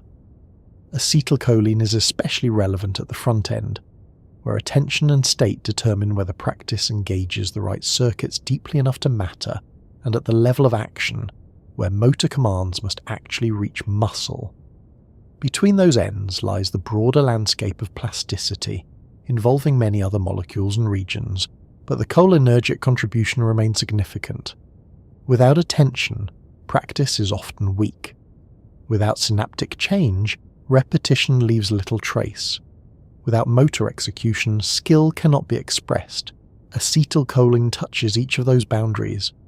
One of the reasons this matters beyond laboratory neuroscience is that a life is made from repeated acts, far more than from isolated dramatic moments. We like to narrate ourselves through big events, decisive memories, turning points, and revelations. But most of what shapes a person comes from what is done often enough to become easy, what is noticed often enough to become familiar, what is practiced often enough to become part of the body's sense of normal. You become, in large measure, what your nervous system has repeatedly learned to do. Focus becomes a pattern, distraction becomes a pattern, grace becomes a pattern, impatience becomes a pattern. The practiced life is not a slogan, it is a biological fact, and because acetylcholine helps the brain and body support the transition from noticing to practicing to doing, it belongs not only in classrooms, laboratories, and hippocampal theories of memory, but in the ordinary repetition by which human beings build themselves. Every scale played again, every route walked until it becomes known, every phrase rehearsed until it can be spoken smoothly, every movement corrected until it feels natural, every act of sustained attention that slowly changes what the brain can do with less effort than before, all of it depends on nervous tissue willing to adapt. Acetylcholine is one of the recurring helpers in that adaptation. The question then is what happens when that help begins to weaken? What changes when the cholinergic systems that support attention, encoding, and practiced function no longer serve the brain as effectively as they once did? Because the same molecule that quietly helps us learn a life also helps reveal, with painful clarity, how vulnerable memory becomes when the underlying chemistry starts to fade. There is a difference between forgetting because a moment was never properly encoded, and forgetting because the machinery that supports encoding, attention, and retrieval has begun to weaken. Earlier, we followed acetylcholine through the attentive brain, through the hippocampus, through sleep, through practice, through the slow shaping of skill and habit. All of that has depended on a quiet assumption, namely that the cholinergic systems of the nervous system are functioning well enough to keep supporting the work. Signals are released, receptors respond, circuits tune themselves, plasticity remains possible, and the brain continues, with varying degrees of elegance, to turn experience into usable traces. But no biological system is guaranteed to remain equally sharp forever. Time acts on tissue, cells age, connections change, metabolism grows less efficient, damage accumulates, repair becomes less complete, and the systems that once operated with ordinary reliability can begin to show strain. When that happens, memory does not usually vanish all at once like a library burned in a single night. More often it frays gradually. Attention thins, new learning becomes harder, retrieval becomes less certain. Names hover at the edge of recall and refuse to cross over. The present becomes slightly more difficult to hold, and in many of these changes, acetylcholine appears again, not as the whole explanation, but as one of the signals whose weakening helps reveal how memory is built in the first place. Normal aging already teaches this lesson, even before disease enters the picture. A healthy older brain is not simply a younger brain with fewer birthdays. It changes structurally and chemically over time. Processing speed often slows. Working memory may become less efficient. Divided attention becomes more effortful. The ability to learn new information can remain quite strong in some domains and more fragile in others. Older adults often retain vast stores of knowledge, vocabulary, judgment, and conceptual understanding. Yet notice that names, recent details, or rapidly changing streams of information take more work than they once did. This does not mean memory is disappearing in some dramatic universal sense. It means different memory systems age differently, and some of the supporting chemistry becomes less robust. Part of that story involves acetylcholine. Cholinergic neurons, especially those projecting from the basal forebrain to the cortex and hippocampus, are important for attention, encoding, and the modulation of plasticity. With aging, these systems can become less efficient. Receptor sensitivity may change, release dynamics may alter. Other aspects of the network, including vascular support, inflammatory tone, synaptic health, and sleep architecture, may also shift in ways that reduce how effectively cholinergic signaling can support cognition. The result is not that the brain suddenly forgets how to remember. It is that the conditions under which remembering begins are less ideal. Attention may be harder to sustain. Novel information may not stand out as clearly. Interference may be more disruptive. A trace that once would have been encoded with relative ease may now require more repetition, more structure, or more focused engagement. This distinction matters because people often fear all forgetting as though it were identical. Misplacing an object, taking longer to retrieve a word, or struggling to remember why you walked into a room can feel alarming, especially when memory is culturally treated as a simple measure of mental safety. But occasional forgetfulness in aging does not automatically mean disease. The nervous system is selective and imperfect at every age. Older adults may complain more about memory partly because they notice failures more keenly, even while many deeper capacities remain impressively intact. Knowledge accumulated over decades often remains available. Personal history may be richly preserved.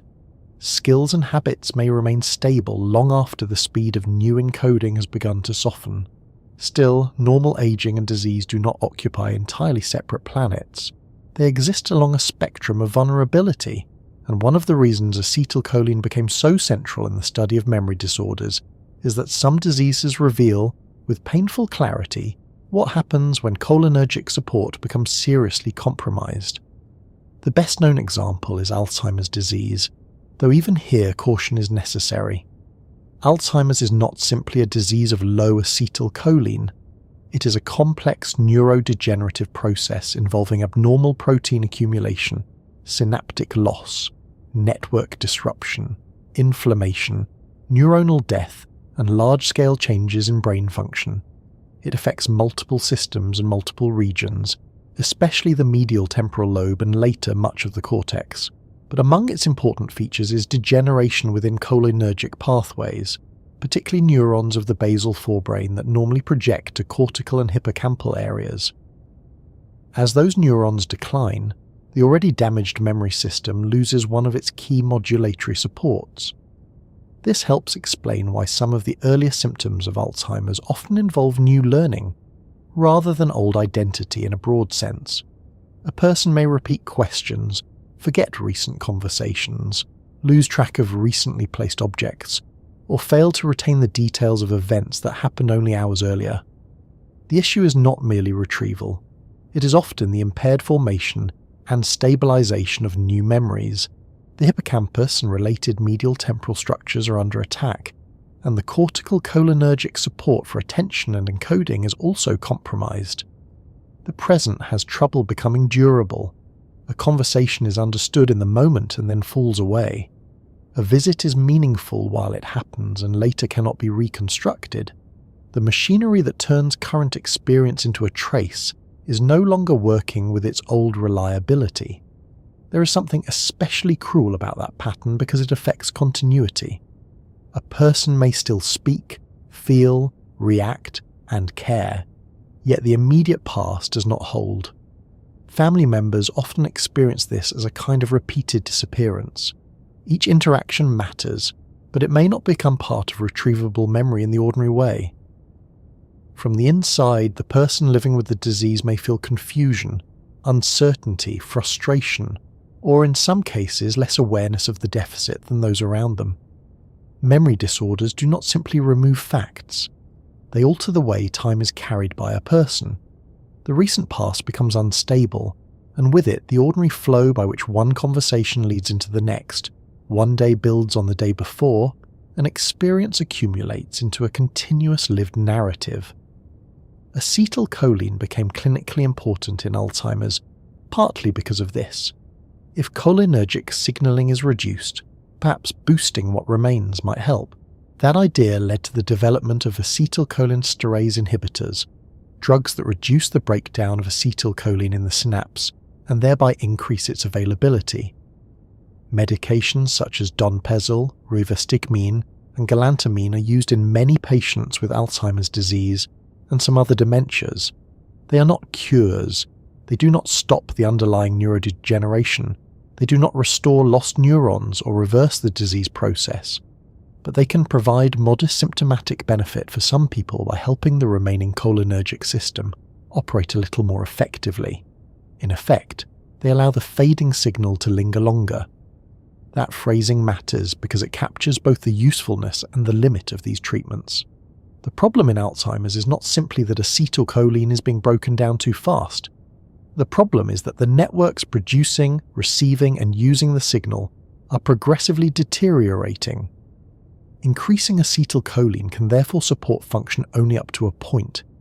It may improve attention somewhat, reduce the severity of some cognitive symptoms, or temporarily help daily function, but it cannot fully compensate for the loss of hippocampal integrity, cortical connectivity, synaptic health, and neuronal survival. The drugs help the remaining musicians play a little more clearly, but they do not rebuild the orchestra. This is also why the cholinergic hypothesis of Alzheimer's, once extremely influential, had to be understood more carefully over time. It was never entirely wrong. Cholinergic loss is a real and important part of the disease, but it is not the whole disease, and no single transmitter system can explain the full pattern of pathology. Alzheimer's involves amyloid plaques, tau pathology, synaptic failure, network-level dysfunction, neuroinflammation, and progressive structural degeneration. Acetylcholine matters because it supports attention and memory, and because its loss worsens cognitive impairment, but the disease itself is broader, deeper, and more destructive than a simple chemical shortage. Other dementias complicate the picture further. Lewy body dementia, for example, often involves marked fluctuations in attention and cognition, visual hallucinations, Parkinsonian motor symptoms, and substantial cholinergic deficits. In some cases, cholinesterase inhibitors may help significantly with cognitive and behavioral symptoms. Vascular cognitive impairment, by contrast, arises from cerebrovascular damage that disrupts networks and tissue support. Frontotemporal dementia often affects behavior, language, or executive function in patterns quite different from early Alzheimer's and may not center on cholinergic loss in the same way. Memory disorders are therefore not one thing, and acetylcholine is not equally central in each. Still, where attention, cortical modulation, and new learning deteriorate, cholinergic systems are often part of the story. There is another condition worth mentioning, though it sits somewhat differently in relation to memory. In delirium, an acute confusional state often triggered by illness, surgery, drugs, infection, or metabolic disturbance, cognition can become disorganized rapidly. Attention collapses, orientation fails, and memory for ongoing events becomes poor. Delirium is not dementia, though older adults with dementia are more vulnerable to it. One influential idea in delirium research has been that reduced cholinergic function may contribute to the attentional breakdown. This is one reason some medications with anticholinergic effects, drugs that block acetylcholine signaling, can worsen confusion, especially in older adults. Again, acetylcholine appears not because it is the entirety of cognition, but because attention is such a basic requirement for coherent mental life, and acetylcholine helps support attention. The anticholinergic point is especially revealing.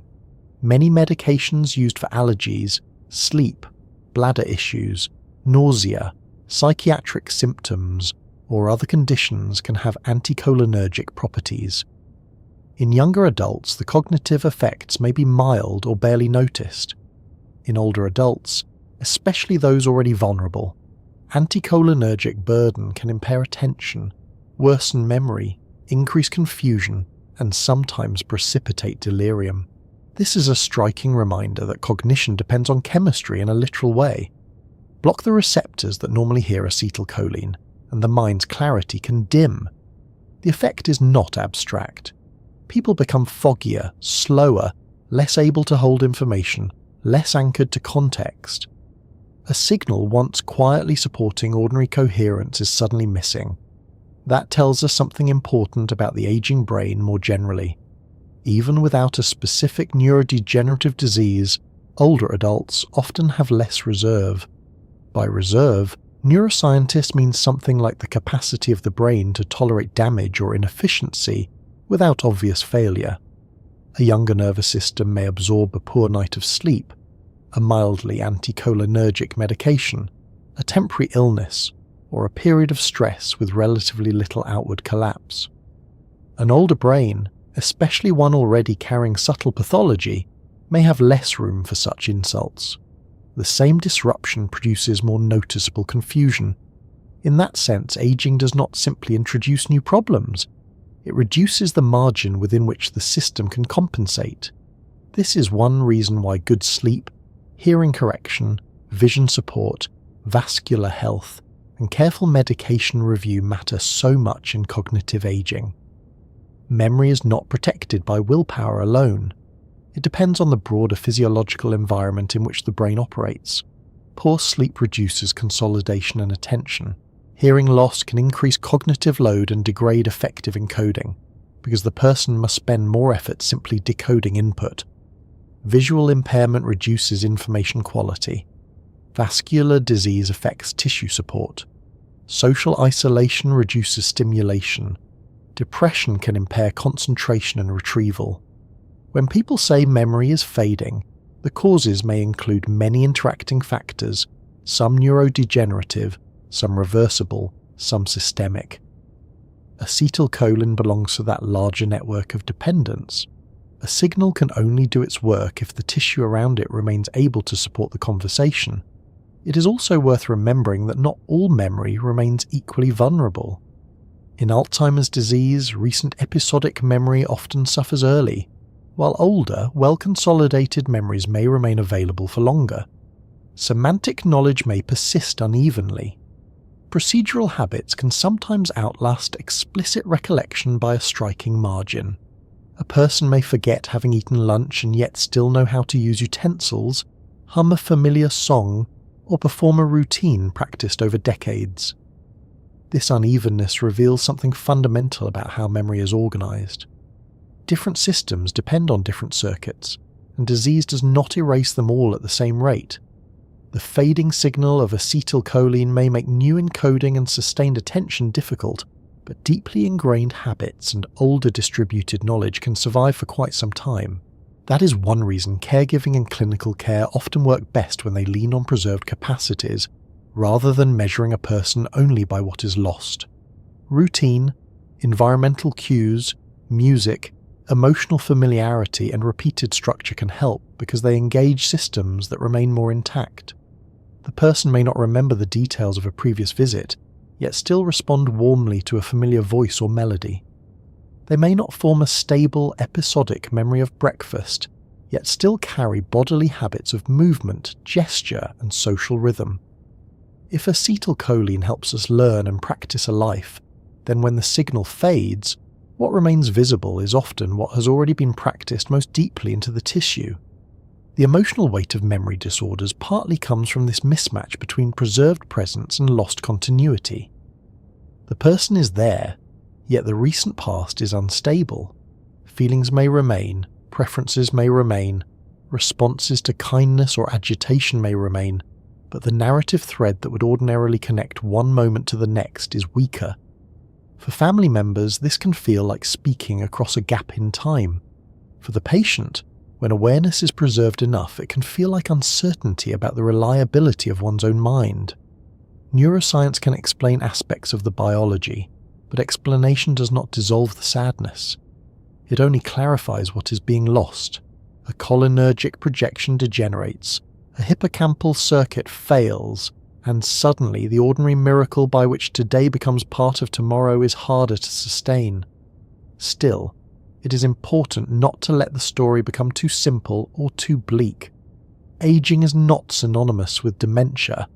Many people age with substantial preservation of memory, especially when health, education, activity, sleep, and social life remain supportive.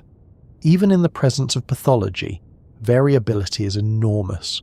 Some individuals retain function longer than one might expect, perhaps because of cognitive reserve, life experience, brain network efficiency, or the sheer complexity of how diseases unfold. Memory changes are real, but so is resilience. The nervous system is vulnerable, yes, but it is also adaptive and often more durable than our fears allow. Research continues to explore ways to preserve cholinergic function, improve sleep, reduce anticholinergic burden, protect vascular health, and intervene earlier in neurodegenerative disease. There is interest in how attention training, cognitive engagement, exercise, and social activity may help support networks even when aging changes are underway. None of these approaches offers invincibility. Biology does not make such bargains, but they reflect an important principle. Memory depends on systems, and systems can sometimes be supported even when they cannot be fully restored. A fading signal is not always a vanished signal. Sometimes it can still be amplified, protected, or used more wisely. This brings us back to the deeper meaning of acetylcholine in the story of learning and memory. Throughout this script, acetylcholine has appeared not as the content of memory itself, but as one of the quiet conditions that allow memory to happen. It helps the brain attend, it helps the hippocampus encode, it helps practice become more than repetition, it helps signals reach muscles and actions become skilled. And when it fades, we see those same functions begin to wobble. Attention is less steady, new learning is less reliable, the present leaves a weaker imprint. A practiced routine may remain while a recent conversation slips away. In a very real sense, the loss of cholinergic support reveals what it had been doing all along. There is something almost philosophical in that, though the philosophy is written directly into tissue. We often learn the value of a system by watching what happens when it fails. You do not spend much time thinking about the ordinary success of memory while memory is working. You notice it when it misses. You notice it when the name does not come, when the story repeats, when the day does not stick, when a familiar person begins to lose the thread that once bound the hours together. The fading signal is painful, but it is also instructive. It shows that memory is not an abstract possession. It is an active achievement of living circuits, one that depends on chemistry, anatomy, timing, sleep, repetition, and the continued ability of the brain to let experience change it. And once you see that clearly, the next question is no longer only what acetylcholine does for memory, but what memory itself means for a person. If this small molecule helps support attention, learning, continuity, and the accumulation of a practiced life, then its story eventually becomes larger than synapses and disease. It becomes a way of asking how biology helps make someone into someone, and what it means that so much of who we are depends on traces fragile enough to be written, strengthened, revised, and sometimes painfully lost. And that is where a molecule stops looking like a detail from a textbook and starts looking like part of a larger answer to a very old question. What makes a person into the person they become? Not in the legal sense, not in the sentimental sense, and not in the oversimplified way people sometimes speak when they say that memory is everything, and leave it there as though the case has been settled. The reality is more demanding than that. A person becomes themselves through a long interaction between biology and experience, between what the nervous system can do and what life repeatedly asks it to do, between attention, learning, repetition, sleep, loss, adaptation, and time. Acetylcholine does not explain that whole process on its own. No single molecule could. But it reveals something important about it. It shows that becoming a self is not separate from the chemistry of noticing, learning, practicing, and remembering. It is built through it. There is a temptation when thinking about identity to leap immediately toward grand abstractions, the soul, consciousness, the essence of personhood. Those are old and serious questions, but they can also become a convenient way of escaping the practical fact that most of what makes you recognizably you is expressed in patterns, the way you direct attention, the things you tend to notice, the habits you have practiced until they feel natural, the language you reach for first, the faces you know, the routes your hands can take without instruction, the emotional associations that have been strengthened through repetition, the facts you carry easily and the ones that always seem to slip away, the skills that once took effort and now feel ordinary, the memories that have settled into long-term structure strongly enough to guide your behavior years later. These are not decorations around a self that exists somewhere else. They are a large part of the self as it is lived. That does not mean a person can be reduced to acetylcholine levels, receptor subtypes, and synaptic plasticity. Reductionism is often correct in pieces and ridiculous as a complete social philosophy. If someone asked who you are and you answered by listing neurotransmitters, people would probably back away with understandable caution. Yet it is equally foolish to imagine that the chemistry does not matter, because the lived experience feels larger than molecules. The experience is larger in one sense, yes. It includes meaning, history, culture, relationships, language, values, and all the rest. But all of that must still pass through a brain that can attend, encode, store, retrieve, and act. The lived self depends on a biological medium. Acetylcholine reminds us of that because it appears again and again at the points where experience starts altering that medium. Consider how strange it is that your future character is partly built from what your nervous system has learned to treat as important. Attention is not only a momentary filter. Over time, it helps shape the structure of a life. If you repeatedly attend to certain kinds of information, certain skills, certain relationships, certain worries, certain goals, then those patterns begin to leave more durable traces. They become easier to re-enter. You become quicker at some forms of thought, slower at others, more fluent in some domains, more practiced in some emotional reactions, more familiar with some ways of moving through the world. Acetylcholine, by helping regulate attention and learning, participates in that long process. It helps determine, at least in part, what gets enough neural weight to begin becoming part of you. This is one reason education is never just the transfer of information. It is the reshaping of a nervous system through repeated experience. A child learning language is not downloading a dictionary into storage. The child's brain is being altered by exposure, correction, imitation, pattern detection, sleep, repetition, and use. A student studying biology is not merely collecting facts about cells and molecules. Their perception is changing. Their way of seeing living systems is changing. Certain distinctions become easier. Certain concepts become familiar. The world becomes more structured because the brain has been changed by practice. Acetylcholine belongs to that transformation because it helps support the attentive and plastic states under which those changes begin. The same is true outside formal education. The adult who becomes patient in one domain and impatient in another has practiced different internal responses over years. The craftsperson whose hands move with economy did not wake one morning with a gift from the gods of woodworking or violin repair or ceramics or surgery. The efficiency was built. The person who can walk through a city and notice architectural periods, transit patterns and social cues where another sees only buildings and movement has acquired a trained attention. The friend who remembers details of previous conversations reliably has, whether by temperament, training, or both, developed habits of noticing and encoding that make other people feel held in mind. None of this is mystical. It is deeply human and deeply biological at the same time.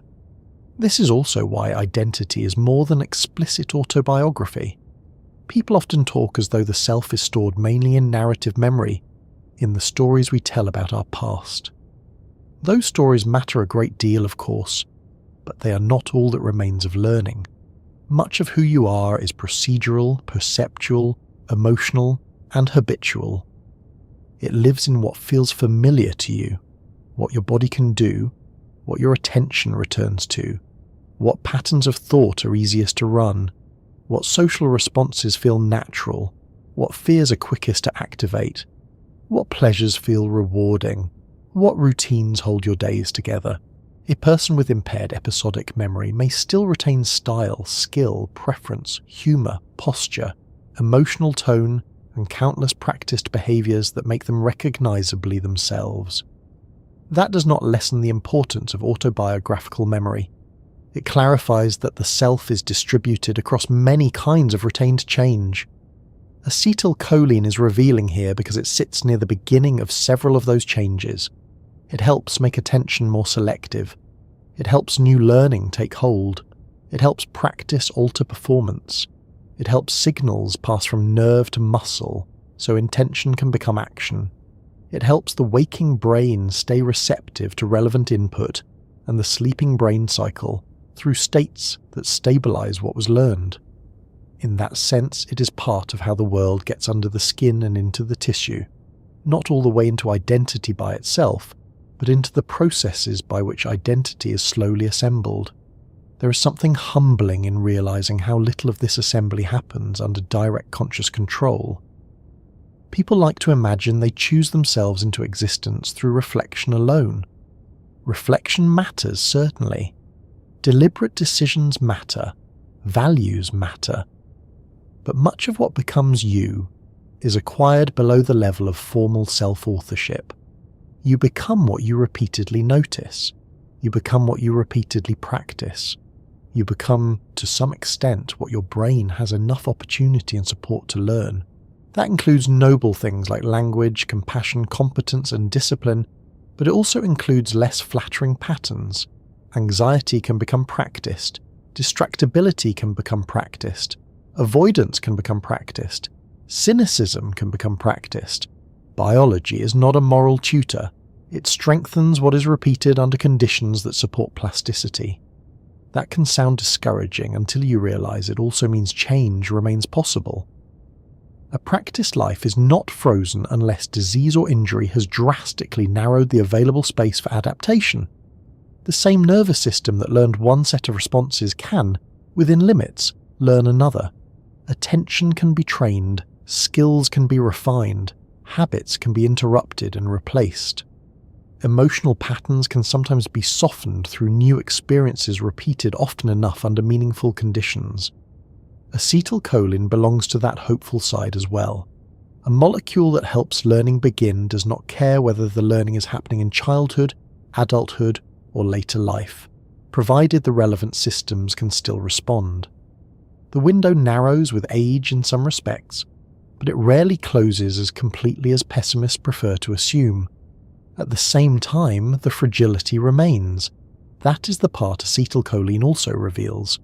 If so much of who we become depends on the brain's ability to sustain attention, encode experience, consolidate traces, and repeat useful patterns, then the self is more vulnerable than it first appears. Not fragile in the melodramatic sense, as though identity is about to shatter every time you forget a grocery item, but fragile in the honest biological sense that what feels stable is maintained by living tissue, and living tissue can fail. We saw this in aging, in delirium, in dementia, in the effects of anticholinergic drugs, in the way a fading cholinergic system can make the recent past harder to hold. The self depends on continuity, and continuity depends on functioning memory systems. When those systems weaken, the person does not simply disappear, but the ordinary process by which experience accumulates becomes less secure. This is one reason memory loss is so emotionally charged.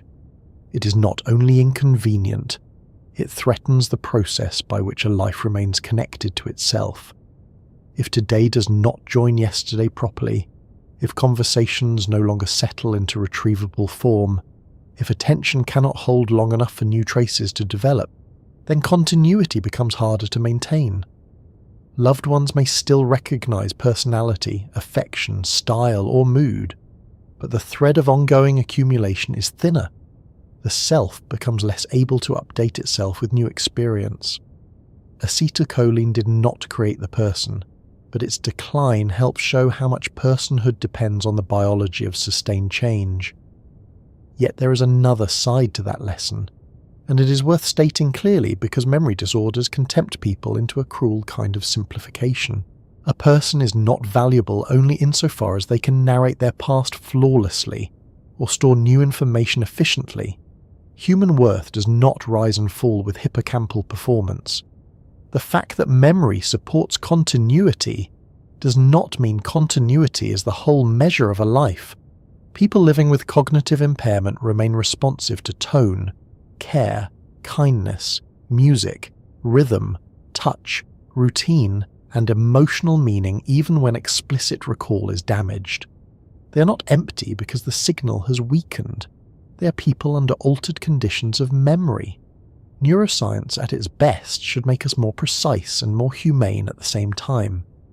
Acetylcholine supports that humane precision because it keeps the conversation grounded. It reminds us that a memory failure is not laziness, a habit is not merely a moral weakness, a fading recent past is not an act of indifference. and a sharpened skill is not magic. These are biological events in circuits that have been strengthened, impaired, supported, deprived, practiced, neglected, or damaged. That does not erase responsibility or meaning, but it does replace some judgment with understanding. The impatient beginner is not stupid. The brain has not yet changed enough.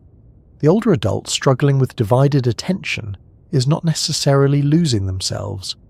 The systems that allocate cognitive resources are working under different constraints.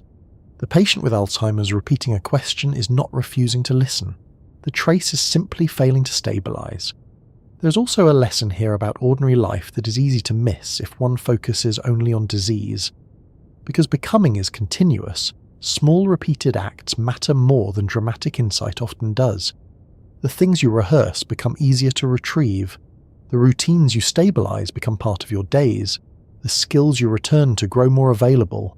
The relationships you attend to become richer because memory has more material to work with.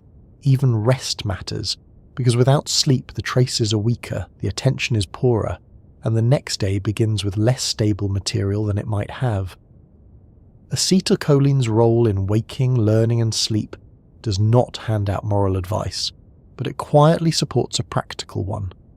The self is built through repeated conditions, not only through rare revelations.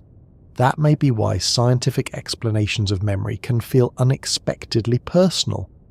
You start by asking how a neurotransmitter works, and end up thinking about routines, habits, love, aging, education, grief, language, and the practical structure of a life.